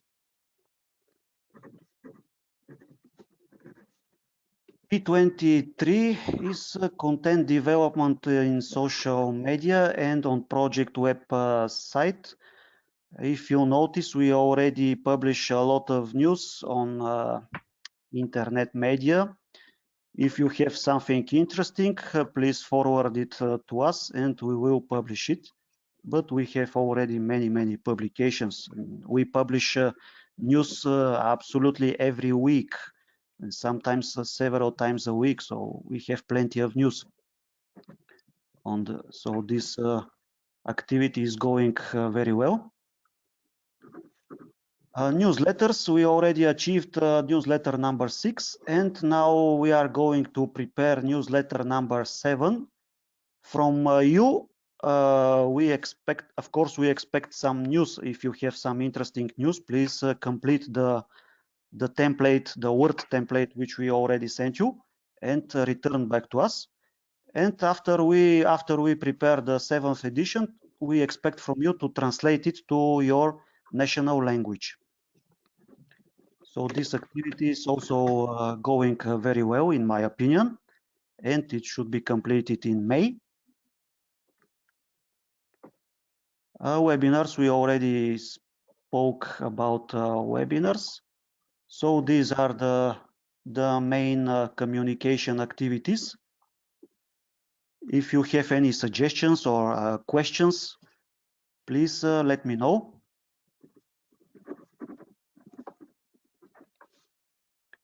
Otherwise, Nicolo, you can continue with the other activities. Okay, thank you. Thank you. Okay, so we have a few things that are left aside. We have the GPP-STREAM info days. Matteo Gordini sent guidelines in February about this. We have the stakeholder, and this is the Action B18. We have the stakeholder meetings, A25, and we also have the organization of the 5th transnational event, A24, that was supposed to be in these days in Gabrovo, but now we are at home on our computer, unfortunately. And the other, when we spoke with Todor, with Georgie a few weeks ago, we were planning of doing it in May. One part online now, one part of it in May in Gabrovo, but I suppose that this will not be possible. So these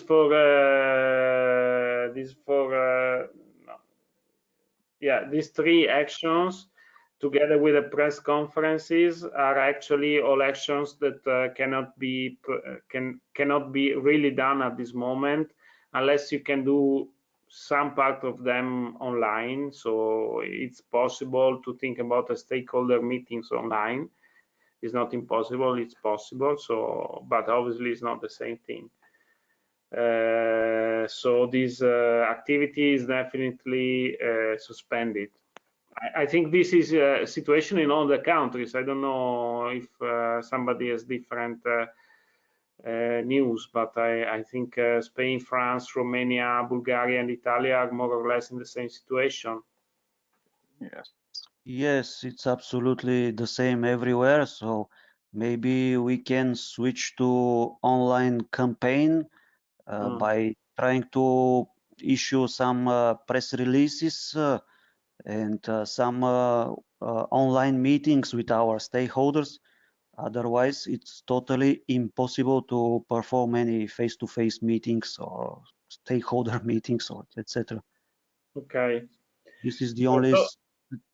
Yeah. So this is one part of the activities that is on hold. On the other hand, elaboration of action plans, which is the core business at the moment of the project. I think we are all working on it. We did the 2 days now,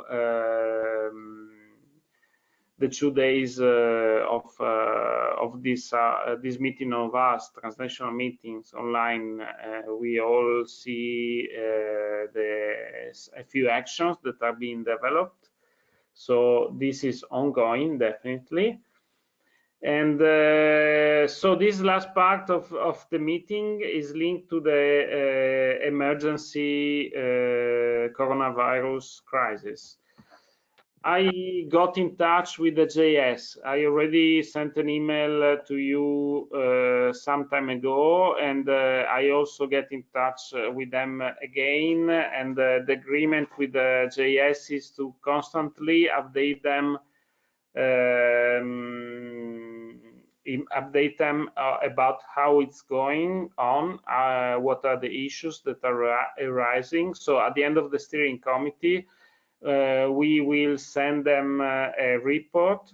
They asked us to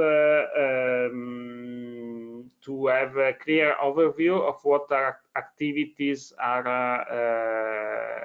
facing issues at the moment. And about this, what I would now I tell you what I would say, and you tell me if there is something that I'm missing. Is the definitely the activities that I was listing now. So the info days, press conferences, transnational event, stakeholder meetings, all these activities are basically suspended, plus one of the webinars. Laurent told us about this, so one of the webinars is also on hold. I don't know if there is something more, so if somebody of you wants to to say about any other activities that is on hold in this moment due to the emergency, I leave the floor.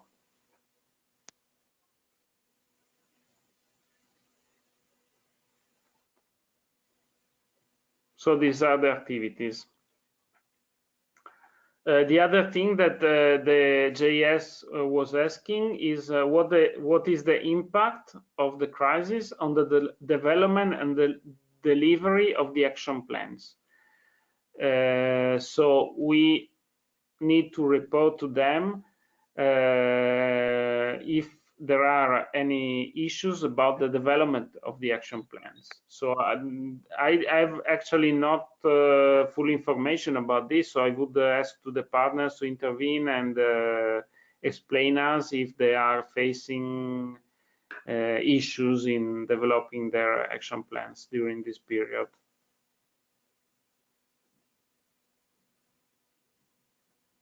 So I don't know. We can go partner by partner. Regione Lazio, if you want to say something. Yes, I could understand everything. I don't know, maybe it's my connection, but now you are stopped. I don't know if you can hear me. I switch off the. No, I can hear you. I switch off the webcam, so it's a little bit lighter the connection. The question is, what if there are? You are talking about the emergency now and how the action plan is it to be modified for this emergency. I understood well. Yes, impact. What is the impact of the emergency on the development and delivery of the action plan? Yes, but now with Maria and Fabrizio, we couldn't talk about the action plan and the other problem, because now it's impossible, because we have the really big problem for talking each other, and also because everyone is doing the normal work, and we have lots of problem with we have to plan everything with our normal activity, so we have to postpone everything, and we have to do lots of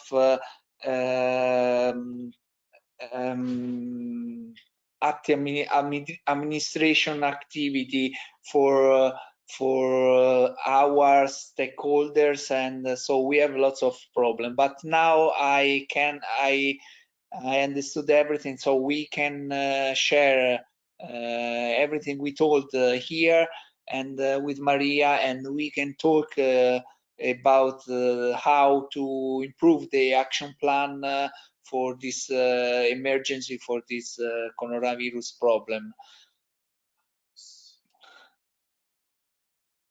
Okay, so I take notes about what you say. Romania Ministry, Amelia, if you want to say something about issues arising in this moment, how it's going to of the plan.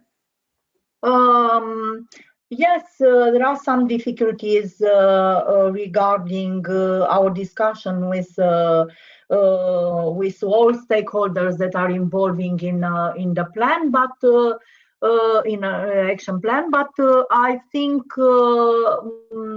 we try to work and to establish the online meetings with them, and continue to work on our action plan. Not something very difficult, but there are it's not easier in this period.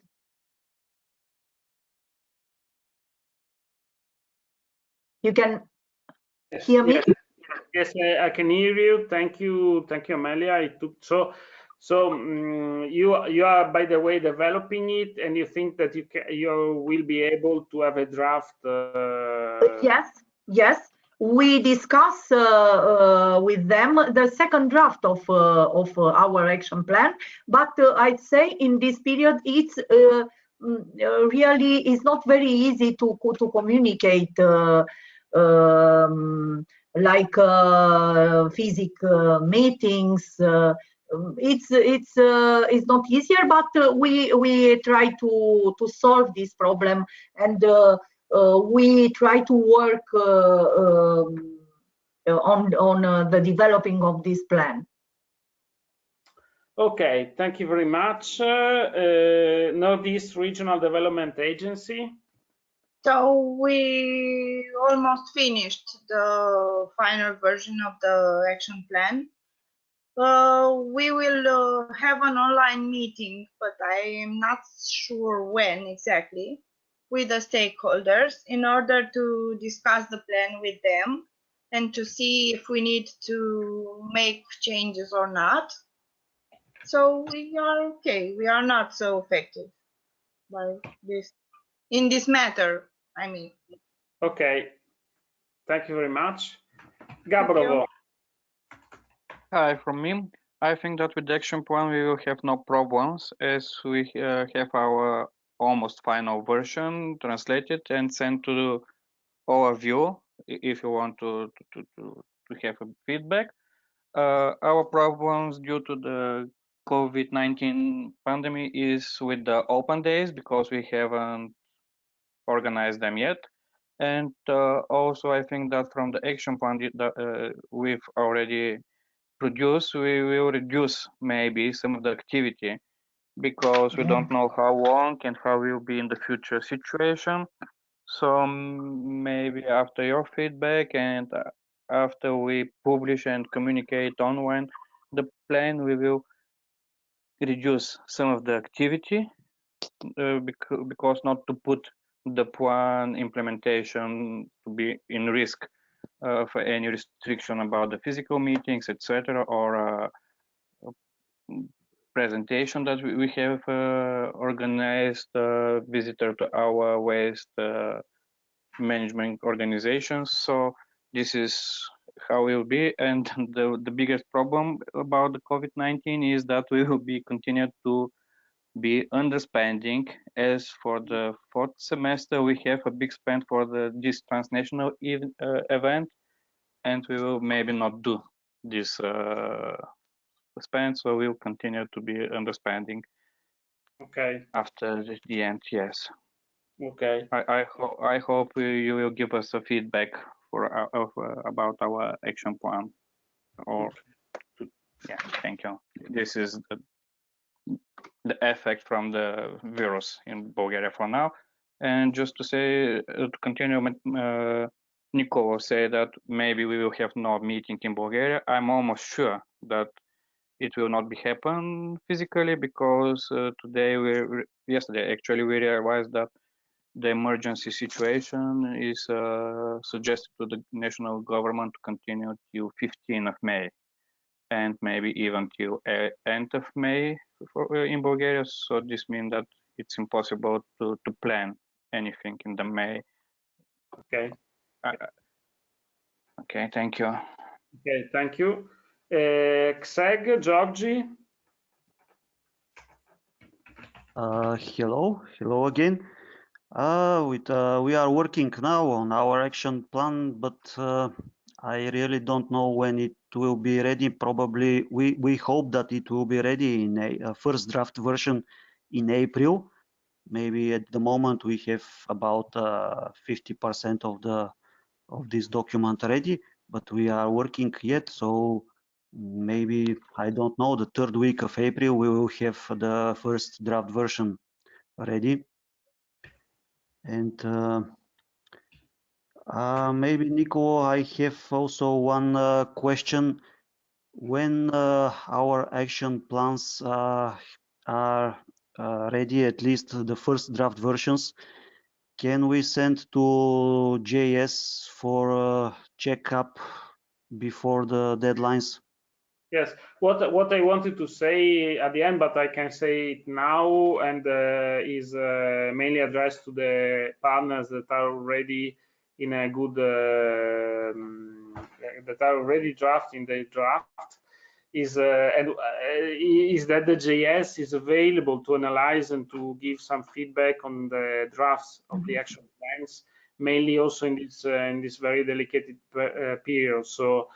They also told us there is no need to send all the drafts together, but they can be sent one by one. So this region, Gabrovo, also our colleagues from Ministry of Romania, CSEG, and also the others, as soon as your draft or as your action plan is drafted, you can send. Now I will get in touch with JS to see how, but basically I think he will send to us and then we will send it to JS in order to get a first feedback about that.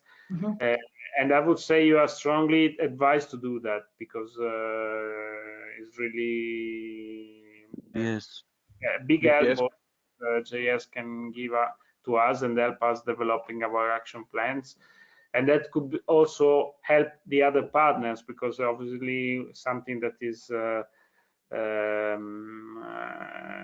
suggestion to one action plan can also help the other partners. So absolutely, as soon as you have a draft at a good level, and apparently our colleagues from Northeast region, Gabrovo, they say they are at a good finalization level, send to us, we will send it to the JS, and we go on that. Yes, Nicole, I think that for now, our action plan is okay to be resended to the GS if it's possible. I send it to you just before the meeting start. And this will be useful for us because if they doesn't accept any activity or actions, it will be easy for us to decide what to do. As I mentioned, it's possible to reduce some of the activity, and it will be a little bit double job if we reduce, and after that they don't accept any of the final actions. So if they decide to reduce first, maybe it will be better if they don't accept anything, or to recommend to add something. So if it's possible to send it to GS on this version that I've sent just before the meeting start, I will be thank you to you. Thank you very much. Thank you.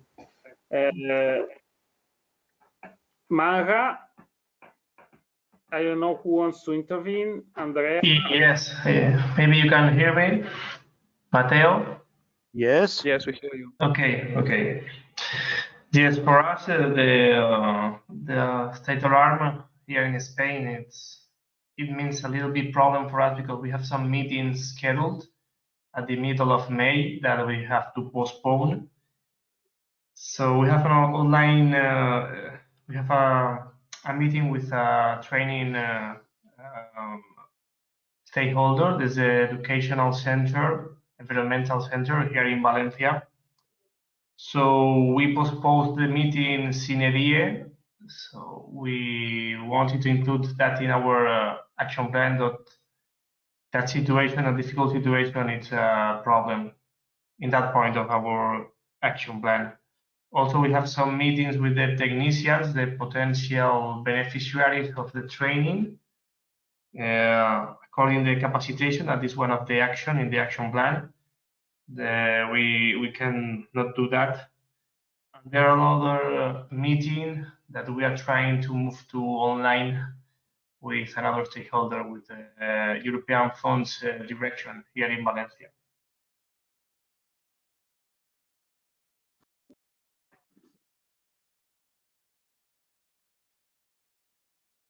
So if I understand, you did not have a draft yet. Or No. you are, no. No, we don't have a draft yet. Okay. Just this, I don't know if I already wrote it down in an email, but to everybody, just keep in mind that we have the GoToWebinar license. So if you need to arrange meetings online in this period, you can use it.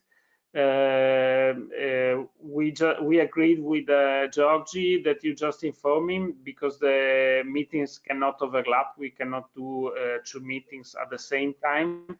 Okay. So he will just keep the agenda to check that there is no overlapping. But actually, we have this very useful tool that can be. It took the license for the webinars, but actually you can use it for meetings. It works very well. Yes, it's okay. It's okay. The So I know the tool. The problem is that some of the stakeholders it wasn't working, and now I think they stopped their activity. I'm not sure of, but I have to check it. Okay. We don't have a draft, but we have some documents of the development of our action plan. But it's not a written document, just the tables and the presentation of some actions we did last Tuesday, for example, and another one we integrate in our webinar. But in some actions that there are some stakeholders involved. In fact, one of them was the first contact we are going to do, was the 18th March, that it was in the middle of the state of alarm, so we have to stop that. But thanks for the offer of the tool of the webinar. We will be in contact in case we can use it, and I will see what we can do according this situation, this contact or this relation with that stakeholder. Yes, obviously the tool is for everybody, so can be used in this period. Is very useful. So anybody who wants to use it, just use it, organize your meetings. We have the license, so it's very, very useful. Aura is the last partner. Yes, that's the same for us, of course. As for everybody, that's not easy to discuss with our stakeholders, to discuss with people, but we have many information at this stage and a very, very first draft. We have a lot of work to do on it yet. But I think it will be, of course, we shall send it in May as it is weighted.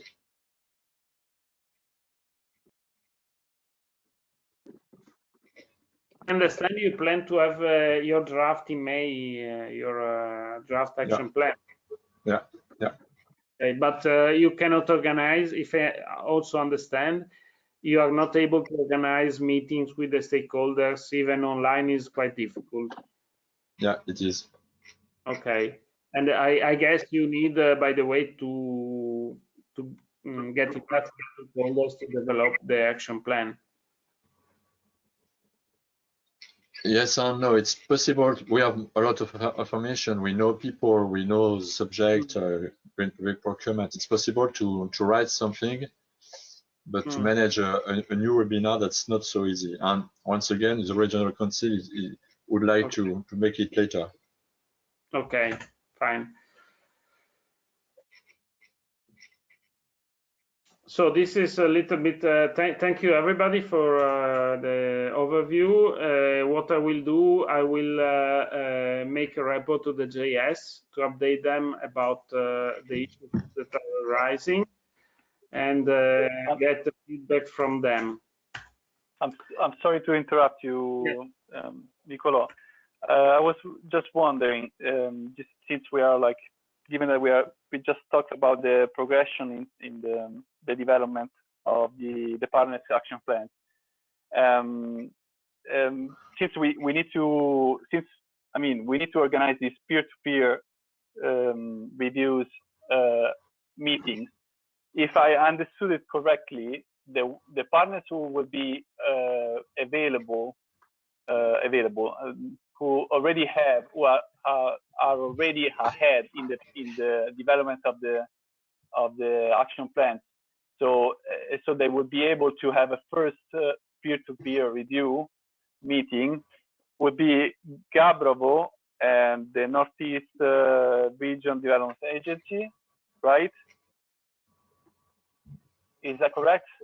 Yes. I will send you the action plan this week or the next week. No, Monday.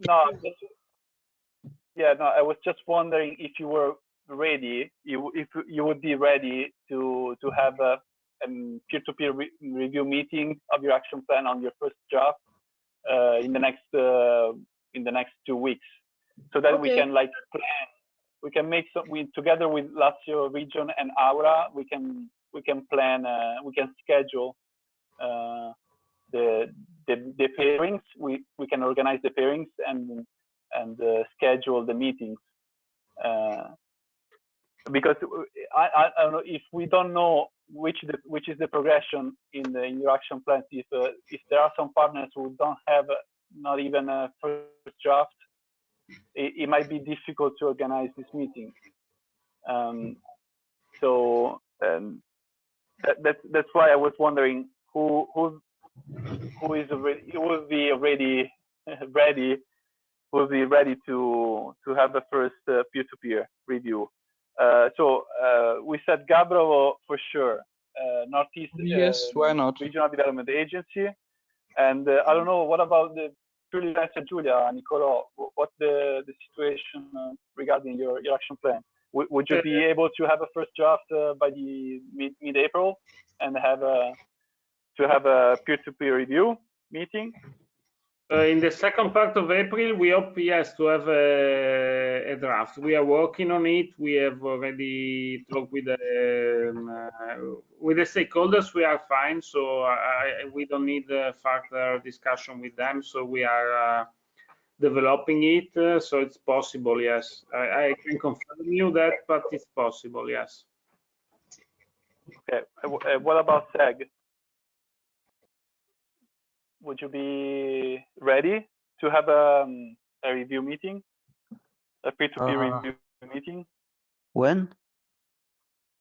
Yeah, when approximately when you will be ready to have would you are you planning on having a first draft by in April or by the end of in the second part of April? By the end of April, I hope that we will be ready, definitely. Okay. Just Matteo, just to may know I? that we can. Yeah. Yes, Yes. if you want, as Gabro already sent the action plan, it's not a problem to try to be the first one to organize the peer-to-peer review. Maybe we need just to manage that when and how it will be organized. I think it's not a problem to be the first one. No, yeah, because our our first idea, since you have you're addressing urban sectoral plan. We were suggesting Aura and Lazio to pair you with the Lazio region because they are addressing and they're also addressing a sectoral plan, which is the rural development plan. But I don't know if in this situation, if Lazio region is would be, it would make much sense. It would make sense to organize a peer review meeting at this stage of the because as I understood it correctly, Lazio region doesn't have a first draft ready, and probably it won't have it ready by before May, if I understood it correctly. I don't know.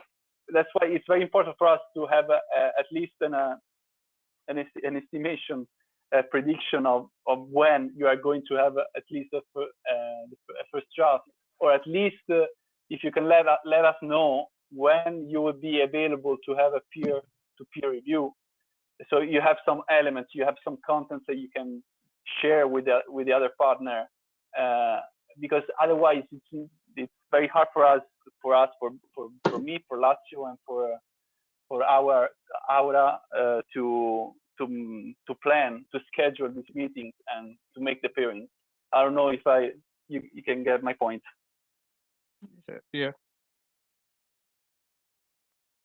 Sorry, I couldn't understand everything, Matteo. I don't know why, but your audio is awful, or maybe it's my problem, but I couldn't understand everything about the schedule of the next meetings or webinars. So we have some problem for organize and plan this webinar. So we are trying to do everything, and also for the action plan, we after this meeting I have to talk with Maria and Fabrizio, and we can program schedule everything, also the webinar.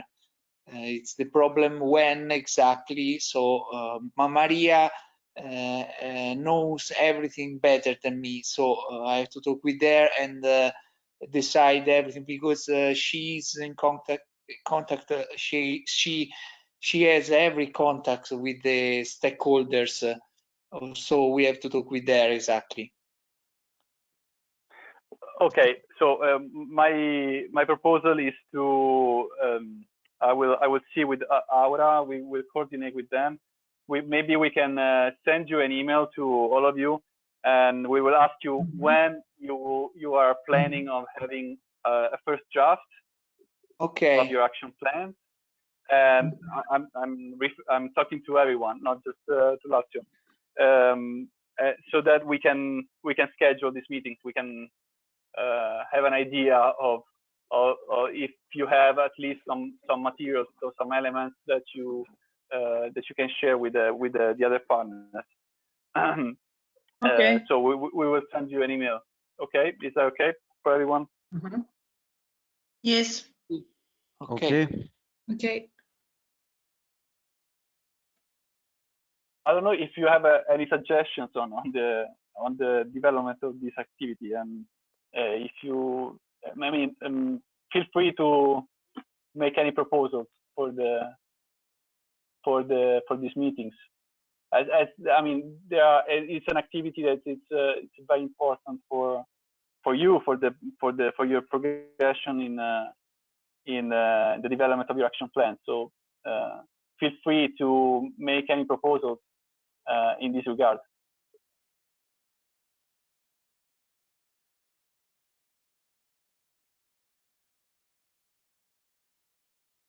I mean, also by email in the next few days, not necessarily now.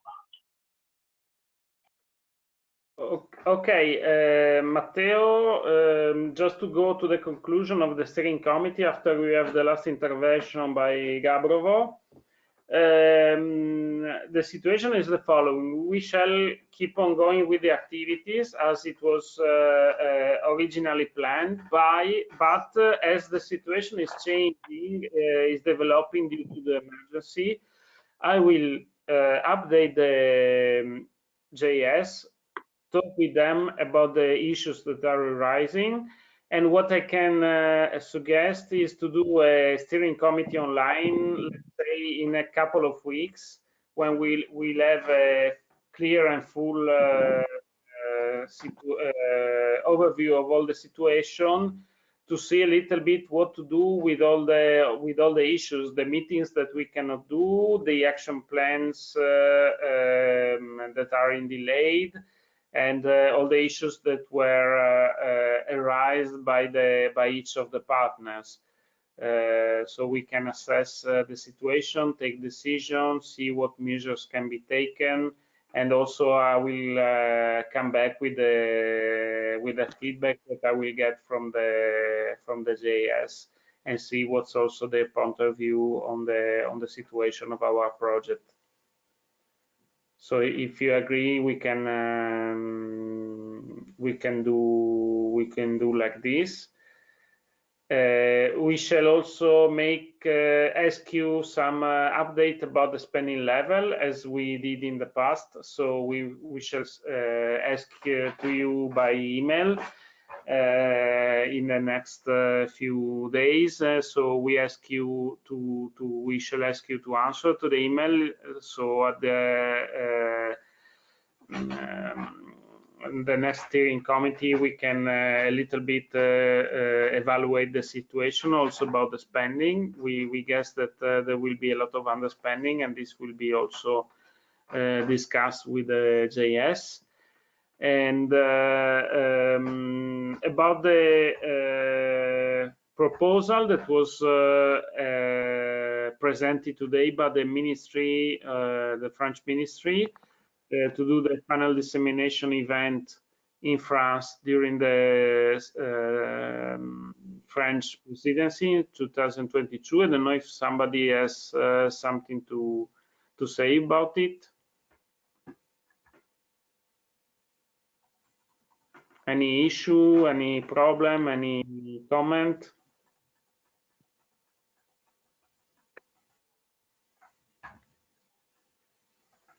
So if nobody is against, I will inform the JS about formally about the proposal, and after we shall. So I guess it's accepted by the steering committee, as nobody is intervening. Nico, in which city should be this organized? This we don't know. We can ask. I will write an email to them to get this information. I don't know. I don't know if Florian has any more information than us, or Celine.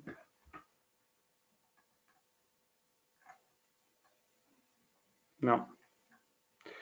I will get this information, Georgie. I will ask to the ministry. Okay. Okay. So we can also keep it on hold until the next to get this information, and we shall take a decision on the next steering committee. Not a problem.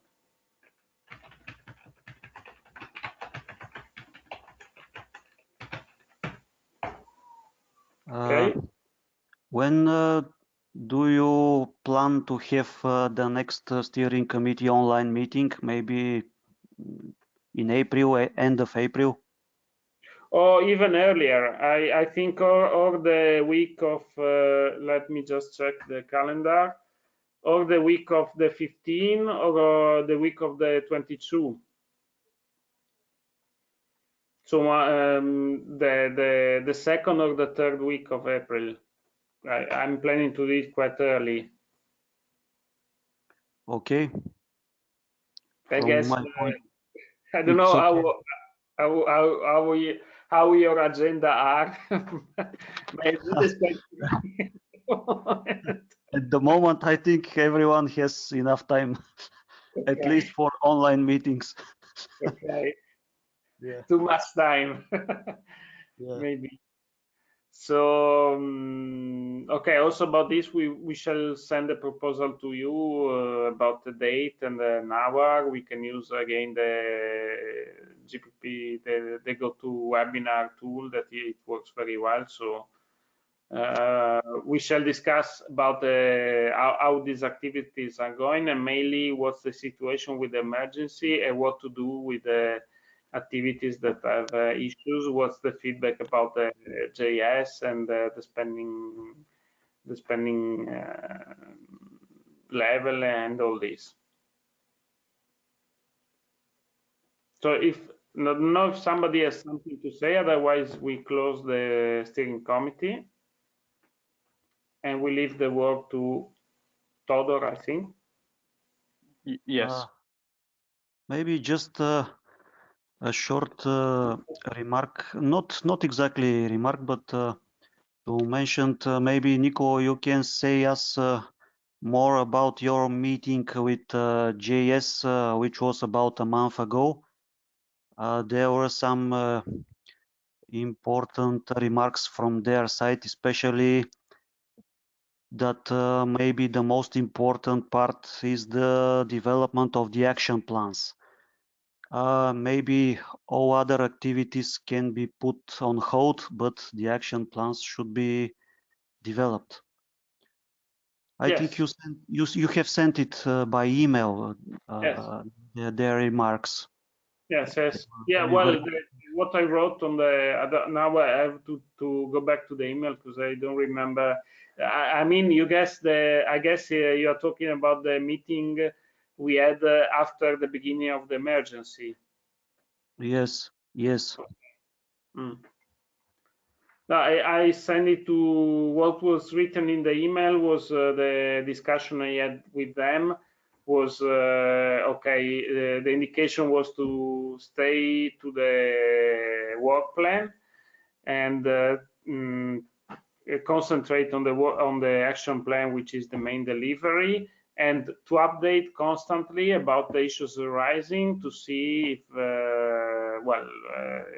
how the situation is developing, because obviously 1 month ago we thought that in May we could do meetings freely. Yes. Now Yes. we discovered that we cannot. So obviously also the approach can change also from their side. They are a little bit checking. What JS told me is that they are checking project by project to see how things are going, what are the issues are arising, now what correction measures can be taken to the development of the project. So it's very important. I talked with them last week. It's very important the overview that we got today by all of you. We shall report to them and discuss with them the situation and what can be done about the situation. So this is a little bit what I can say. Okay. Thank you. It's very dynamic situation, so we will see. Yeah, it's changing day by day. So. Yes. Okay, Todor? Yes. The floor is to you. Thank you. May you make me a presenter to share my screen? Okay. Let me see if it's possible. Can you try to share now? No, it's an inactive button. Try now. No, sorry, I gave it to the wrong person. Okay, Todor, probably now we are able to share the screen. Yes. Can you see my? Yes. Yes, okay, just a second. Okay. So I will present Gabrovo Municipality Action Plan, the so-called almost final draft version, and the progress and what we've done. At the beginning, the policy instrument addressed is municipal. Just a second to hide this. Okay, the municipal development plan of Gabrovo municipality. The main goal that we put in the plan is to improve the management, implementation, and monitoring of the municipal development plan. As a final and let's say the assume of the results, we expect at least 25% of the Gabrovo municipality public procurement to include the green criteria until the 2022 and change the capacity of 50% who are representative of the local stakeholders in terms of GPP. This include our experts and also some of the main policy maker or decision maker in our stakeholders and also the experts.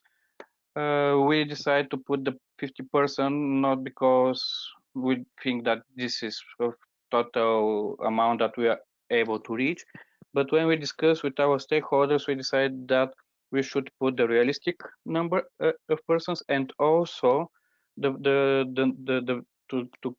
try to catch the people that are really able to improve the process of public procurement making, because it's easy to invite and to organize a workshops or webinars, etc., for 100 people, for example, and maybe half of them, but only 50 will be work what we are discussed.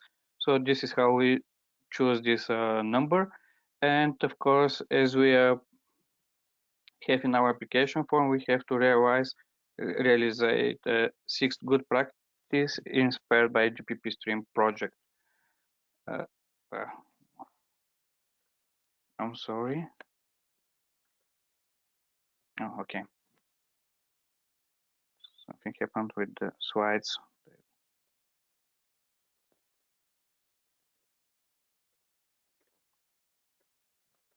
Okay, the policy context in which we work is that the public procurements in the national level are awarded on the 3 criteria. Our criteria: lowest price, level of expenditure, or the best value for money. Of course, the National Public Procurement Agency provided a practical guide to awarding the GPP and 2 tools for calculated LCC for the computers and luminaires. But to be honest, on the national level, we still haven't a good strategy or a strategical document. Actually, the last national action plan for stimulation the GPP has due to 2014, and after that not updated. Nevertheless, the national policy encourage, this is the interesting, encourage the application of GPP criteria in a different acts adopted by the EU and in a different strategic documents, for example, climate strategic, urban strategic, we put the green criteria and the idea of the green public procurement, but they're separated and they're not combined on the one place. The impact on our political instrument is to improve the management of municipal development plan and other, if we reach them, to increase the capacity building, to stimulate the adoption of ecological demand on products. This is also not only for the public authorities, but working for the business to be involved, promotion of the measures for climate change. This is also involved the citizens, because the project, as you know, is not only the public procurement, but also resource efficiency use. And this is why we think that not only the public procurements are in the context of this project, but also to change the mentality of the people, their behavior, and to improve and reduce it, as all the the waste, the CO2, but not only with using public procurements and tenders, but with changing the mentality, as I say. And of course, it is another impact to stimulate the innovation and development of the local business. What we've done till now, we have 4 round tables organized. You see the dates, the participant that will take the participant, and of course the 4 transnational learning events and participate in provided by Green Forum. The way we take the decision about the actions and the links with our political instrument was due to these 4 round tables. The first one was, let's say, the beginning meeting with the stakeholders, just to present and discuss the relevant and national legislation, to identify the priority groups of good service and construction one, and some recommendation for the relevant activities. After that, we have the second roundtable with her outcomes decision on reach consensus between the stakeholders on the goods and services for greening and possible collaboration, and of course agreed timeline with the next steps including preparation of analysis of obstacles to GPP for the business and practitioner and stakeholders. The third roundtable already have a scope of Gabrovo municipality action plan, discuss the relevant GPP-STREAM good practices and their integration in our plan. You've seen on the screen the outcomes, and they were the presented analysis of in-depth interviews on GPP between the second and third roundtable. We do interviews with our stakeholders about the obstacles and what we discuss on the roundtable. We actually have it on interviews. After that, do between us and them separately. And other outcomes for the third roundtable was scope of priority issues to be addressed in the action plan, and of course good practices from GPP project. On each of our stakeholders meeting, we used the opportunity to present them the good practices that we've learned here from the transnational meeting.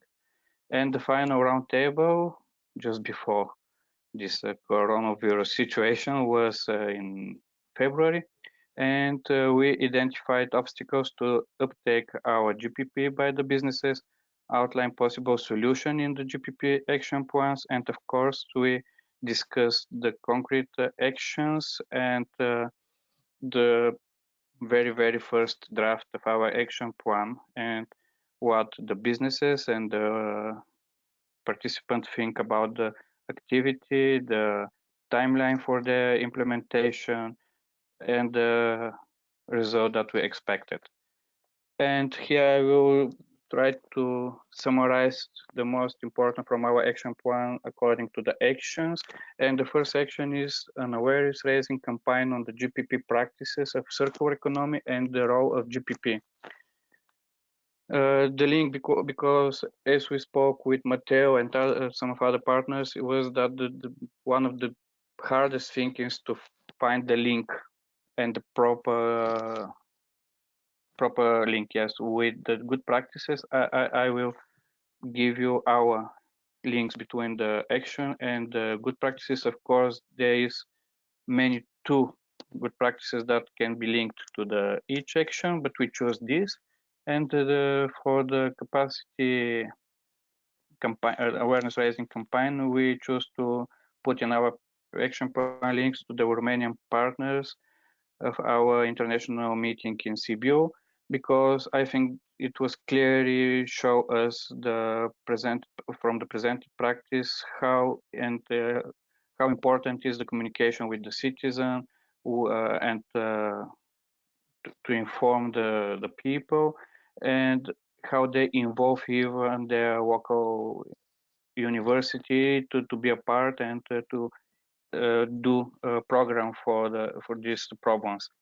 Activities that we put in and set in our first action is introduction of practices for more efficiency use of resource, organization of a round table. We put the name GPP and sustainable management, expansion of the campaign to young people in the schools. Actually, our stakeholder is the local organization of the teachers, let's say.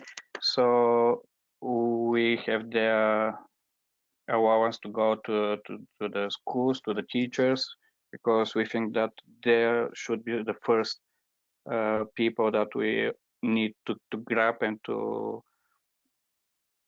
have an effect on them, because they will see and choose the benefits of the GPP in the long-term perspective.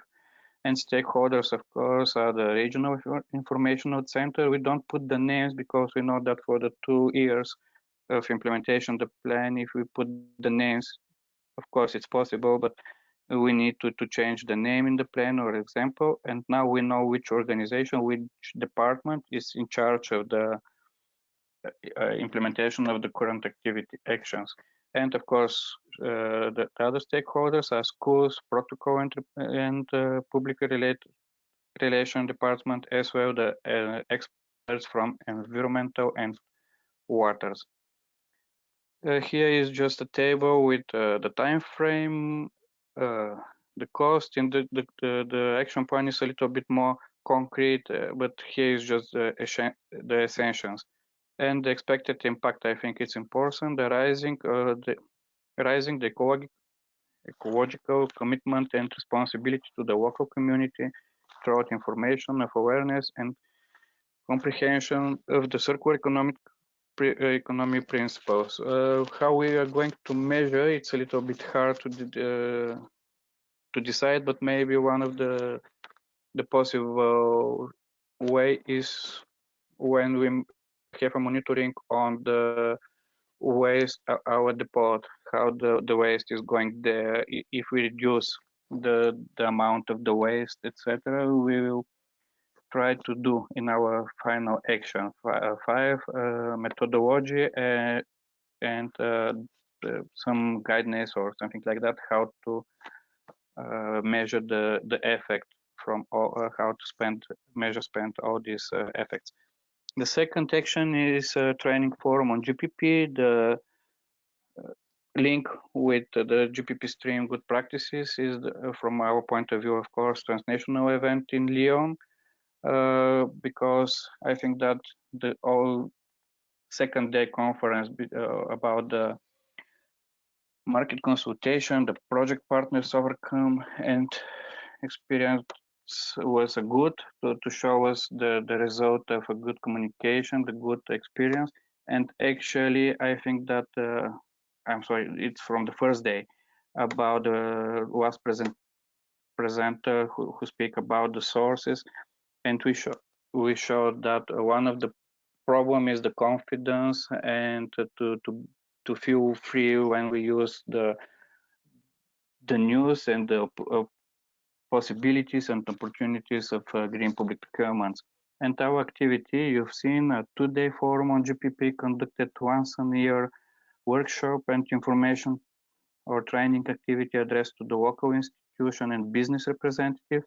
Here you can see the suggested topics for these workshops. Of course, maybe they will be reduced as a names from the action plan, as if we decide that in the current period when we do the workshops, maybe this will not be so actual or something like that, but we'll see.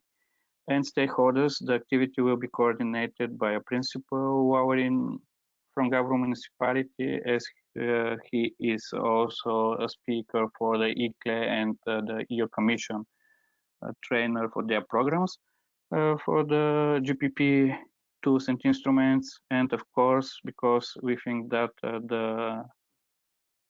it's also important who gives the information, and when it's only from the colleague, let's say, because he's our colleague, we will try to attend the external experts, because the authority and the attendees are different when you have a expert from outside to share his knowledge, and of course there isn't an expert in all possible categories and sectors that we are able to put the GPP criteria. Of course, here is the time frame, the cost, also the funding sources and expected result. We think that the person and their knowledge are the main in this topic. So when we increase and develop the knowledge, the confidence, even when they have more information, they will be more brave to test a new criteria, or to give more freedom to the business to offer using functional specification, except of traditional technical. So we think this is very good action, and actually yesterday we've seen that 2 or 3 more partners decide to work on this action and activities. After that, we have Action 3, a network for exchange of experience in GPP, because with only capacity building, with regular or non-regular meetings, is not enough, because the information on the practical level is very fast developed. For example, the technology is developing, the needs fast develop and change. So this will be more practical and on a public procurement officer level. And the link with the GPP is from our partner and presenters in CBU, where we see how some, from our point of view, easiest green criteria to be implemented for the paper. The good communication may show a different feeling, different problems, and when you have a big group, a group of more people to discuss and to share their experience in, let's say, in real time, it's a good, and how they work on their national war program, I'm not sure now. And also in Valencia, some of the extent where there is a network in the sphere of the waste management, which operates in a regime of regular business meetings.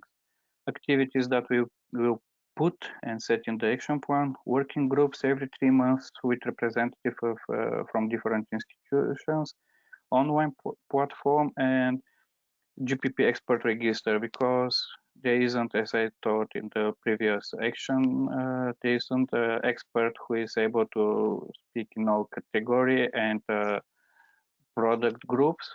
So maybe when any of our stakeholders or our partners have a tender for the lightning, for example, she will see in this register who is working on this category and communicate directly with him. And this is from us a good decision. And when you know that you are personally in the register, you will feel more linked to and easy to communicate with the people, because, to be honest, not all the experts are ready to share their knowledge. So this way we will choose the correct people to meet the correct experts. Stakeholders, you see on the screen, stakeholders, the network, this is the network will be established with the participation of the experts in public procurement, legal advisors of different stakeholders, the finance, municipal administration, and the platform will be done by IT expert from our organization. As it's just need time at the beginning to organize all of these, the cost, I think it's not put now. Maybe we will need to put some cost and funding source in the municipal budget. and we expect to again to increase the capacity and implementation of the green criteria in the public procurement of our stakeholders and organizations.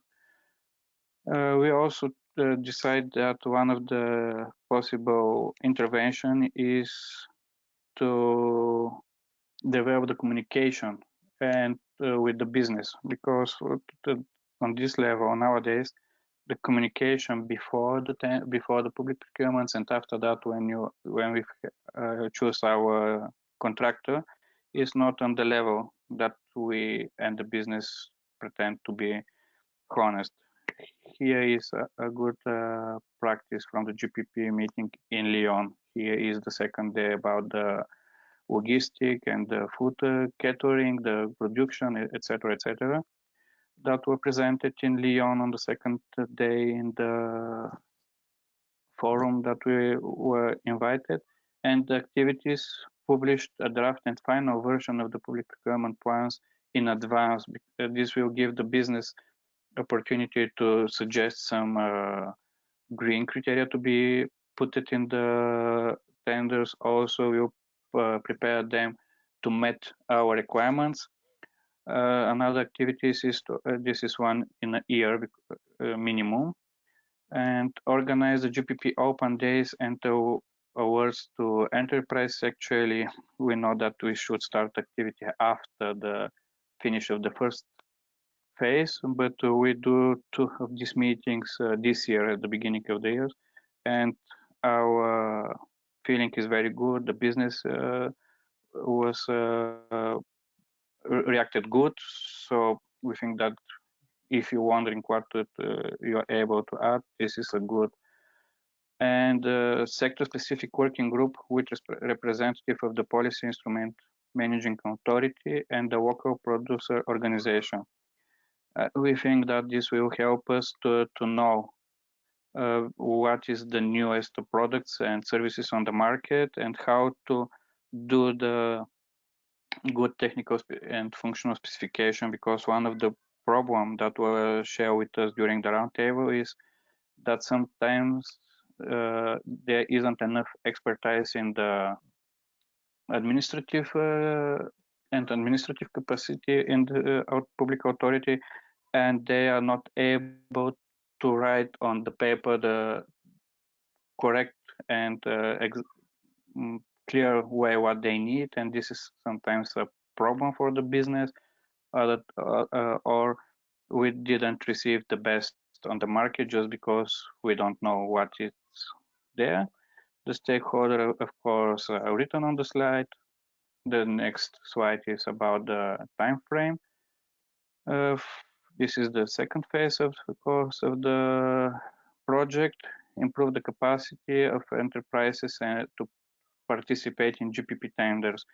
Here is a time to say that another problem that the business said that small and medium enterprises haven't enough expertise how to prepare, sometimes of course, how to prepare the documentation and how to do their offers because of the administrative barriers. So on this meeting, we also able to communicate with them the most important thing on this. And of course, we think that this is a mandatory action, establish a system for monitoring of our GPP contracts. Of course, this is a good example point, namely on the case with the paper products, which the local market could hardly have impact in a transnational meeting in Sibiu, but also the example of Spain related to the waste management, about the problem of monitoring and control implementation. And also we think that the action plan will not be able to and practical if we have no monitoring system. Activities is established of a database of public procurement and monitoring related of the level of GPP procedures implementation. For now, we are stopped on 2 indicators: number of our GPP contracts and the value of realized payments under our GPP contracts. The stakeholders, as we are going to manage mainly the government municipality public tenders, is the head of the public procurement department, and also the experts from our stakeholders who will provide some information to us. Here is also the action, as it's about the database, and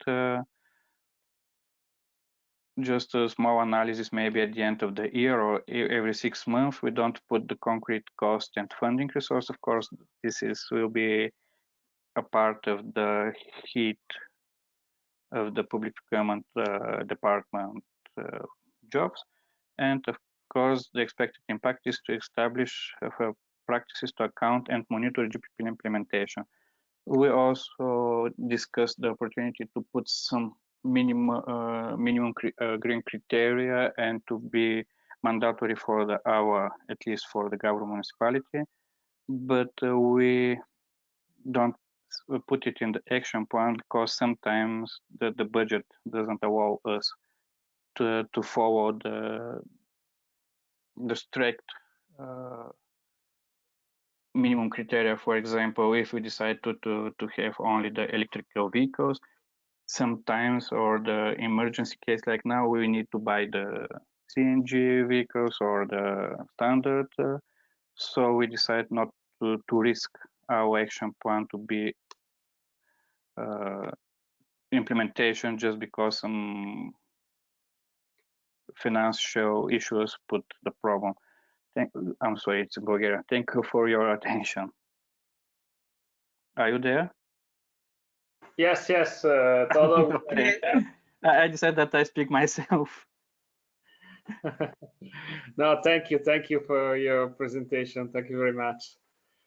I think most of us, we are there. We are. I hope so. Yes. Yes, we are there. Thank you for your presentation. Thanks.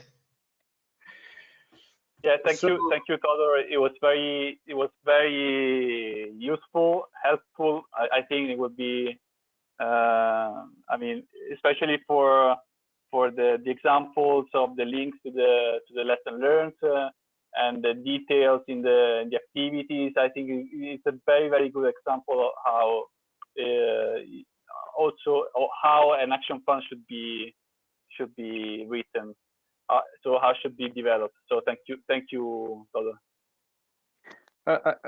You will see, if I just to add, you will see that our action plan starts with the overview of the current situation. There is some relevant strategic documents, but because they are different for all country, yes, they're in our plan, but that's why I didn't share them with you, because it's not important the name of the strategic documents or etc. etc. But as I thought, we've got, I've already sent it to you. So if you have any other questions or recommendation, yeah, they will be very useful for us too. For example, how to manage the costs for the people that we think work in their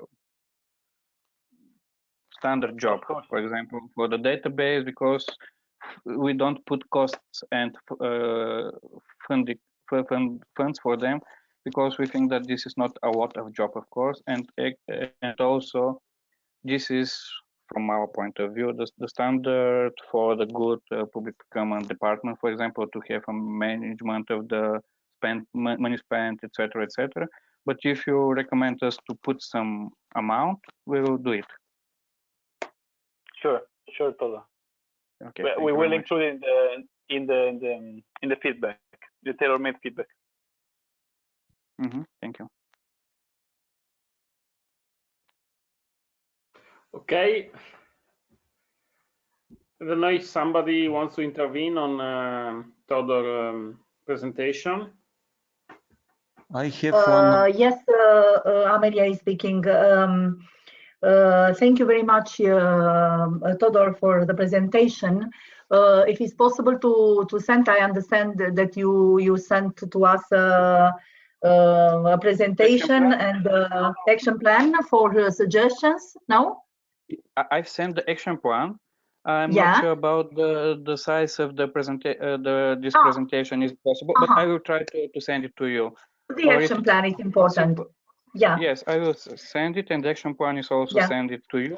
If any It's of very you... useful for us because it's not we prepare a national action plan. This is a municipality action plan, but in fact the action and the whole process is almost similar. Yes, and I will just ask Nicole if it's possible to leave a little bit after or leave the conference, because I have one question about our progress report, if it's possible, when all of yes, just to discuss something with you personally. Yes, fine. Okay, thank you. Okay. Any other question? Can I okay. have a technical question, but it's not to Todor. It's to probably to Matteo and Nicolo. Well, I've noticed that Todor have put really very nice actions and 5 or 6 actions. Do we have some certain number of actions which we have to integrate into the action plan, at least minimum number, or we can integrate, for example, 2 actions, but they have a lot of activities inside, for example? No, there is not a minimum number. The JS, when we had the midterm review, wanted to stress that they can be very few, and what they also see is the impact of each action. So can be also a very 1, 2, 3 actions maybe, but number is not is really not important. Matteo, if you want to add something. Yes, as I also mentioned early on during my intervention, it is not. I mean, there is not, and as also Nicola was saying, there is not a minimum number of actions to be included. I mean, as long as you have as long as you have a very concrete, you can have also like a very few actions, 2, 3, 4, as long as they are concrete, very concrete, and the targets are clearly defined. I think it's more than fine. So it's actually we would, as I also said this morning, we will recommend you to not have too many actions in your action plan, because otherwise it would be very hard to monitor the implementation of the action plan and the impact on your policy instruments. So we would highly recommend you to not not have too many actions. In the case of Gabrovo, if I understood it correctly, he has many actions, but in his case he said that he wants to include them in the first draft of the document, to see before the first review of the JS, to see whether or not they will be approved. I mean, whether or not they are like JS is going to approve them. So in case it might like adjust, it might reduce the number between now and the end of May. So it is just a way to avoid that by having like only 3 actions, the JS might say no, 2 of them cannot be accepted. They're very abstract actions. They don't improve your policy instrument in any way. So you should change them.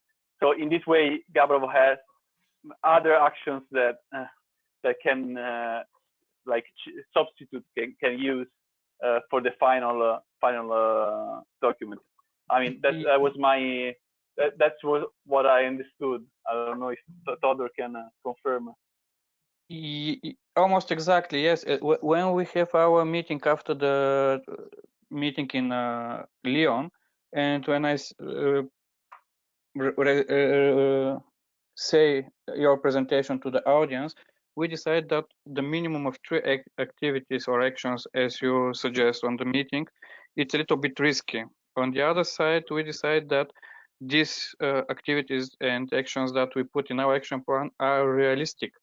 Actually, the idea for the reduction come at the middle of the February, when all this situation with the COVID-19 comes.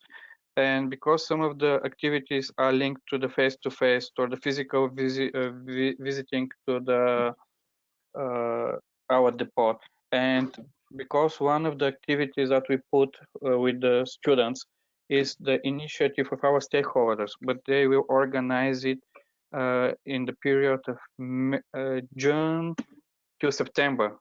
And actually, if we continue with this situation, maybe they will not do this activity. This is why we now think about to reduce something. But if everything is finished without any obstacles and we are free to go outside our homes at the beginning of June, I think that we're able to implement all of these activities and actions. So yes, it's on the one hand to minimize the needs for new meetings, a new decision what the activity to be added, and on the other side, we think that this is a realistic.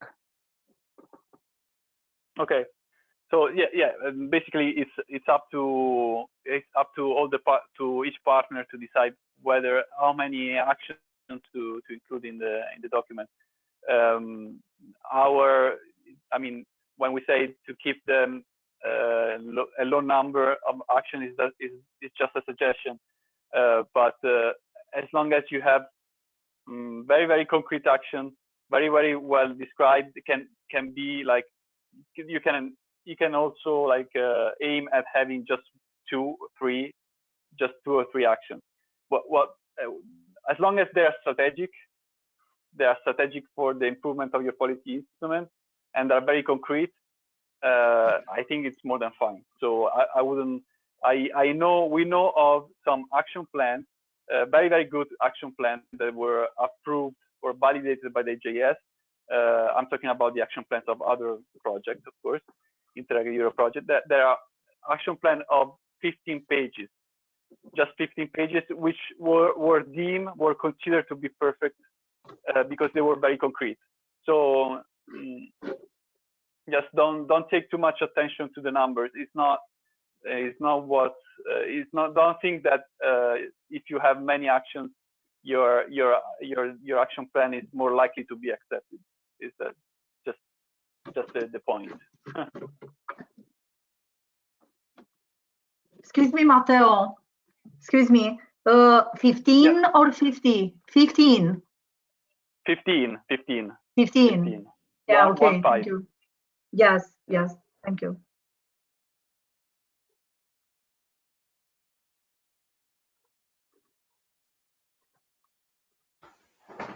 Okay, any more question, intervention, observation? Nothing? Okay, so now we are at the end of our online meeting. It's a success, I think, because we were able to overcome a lot of difficulties in this period. We agreed that we shall meet in a couple of weeks to assess the situation and also with the feedback that I will get from the JS. So for the rest, we shall keep on working on our plans. And so what I can say, we stay with the Regione Friuli, so also with Carol and Matteo. I don't know if they are still there with Todor to discuss a little bit about his questions.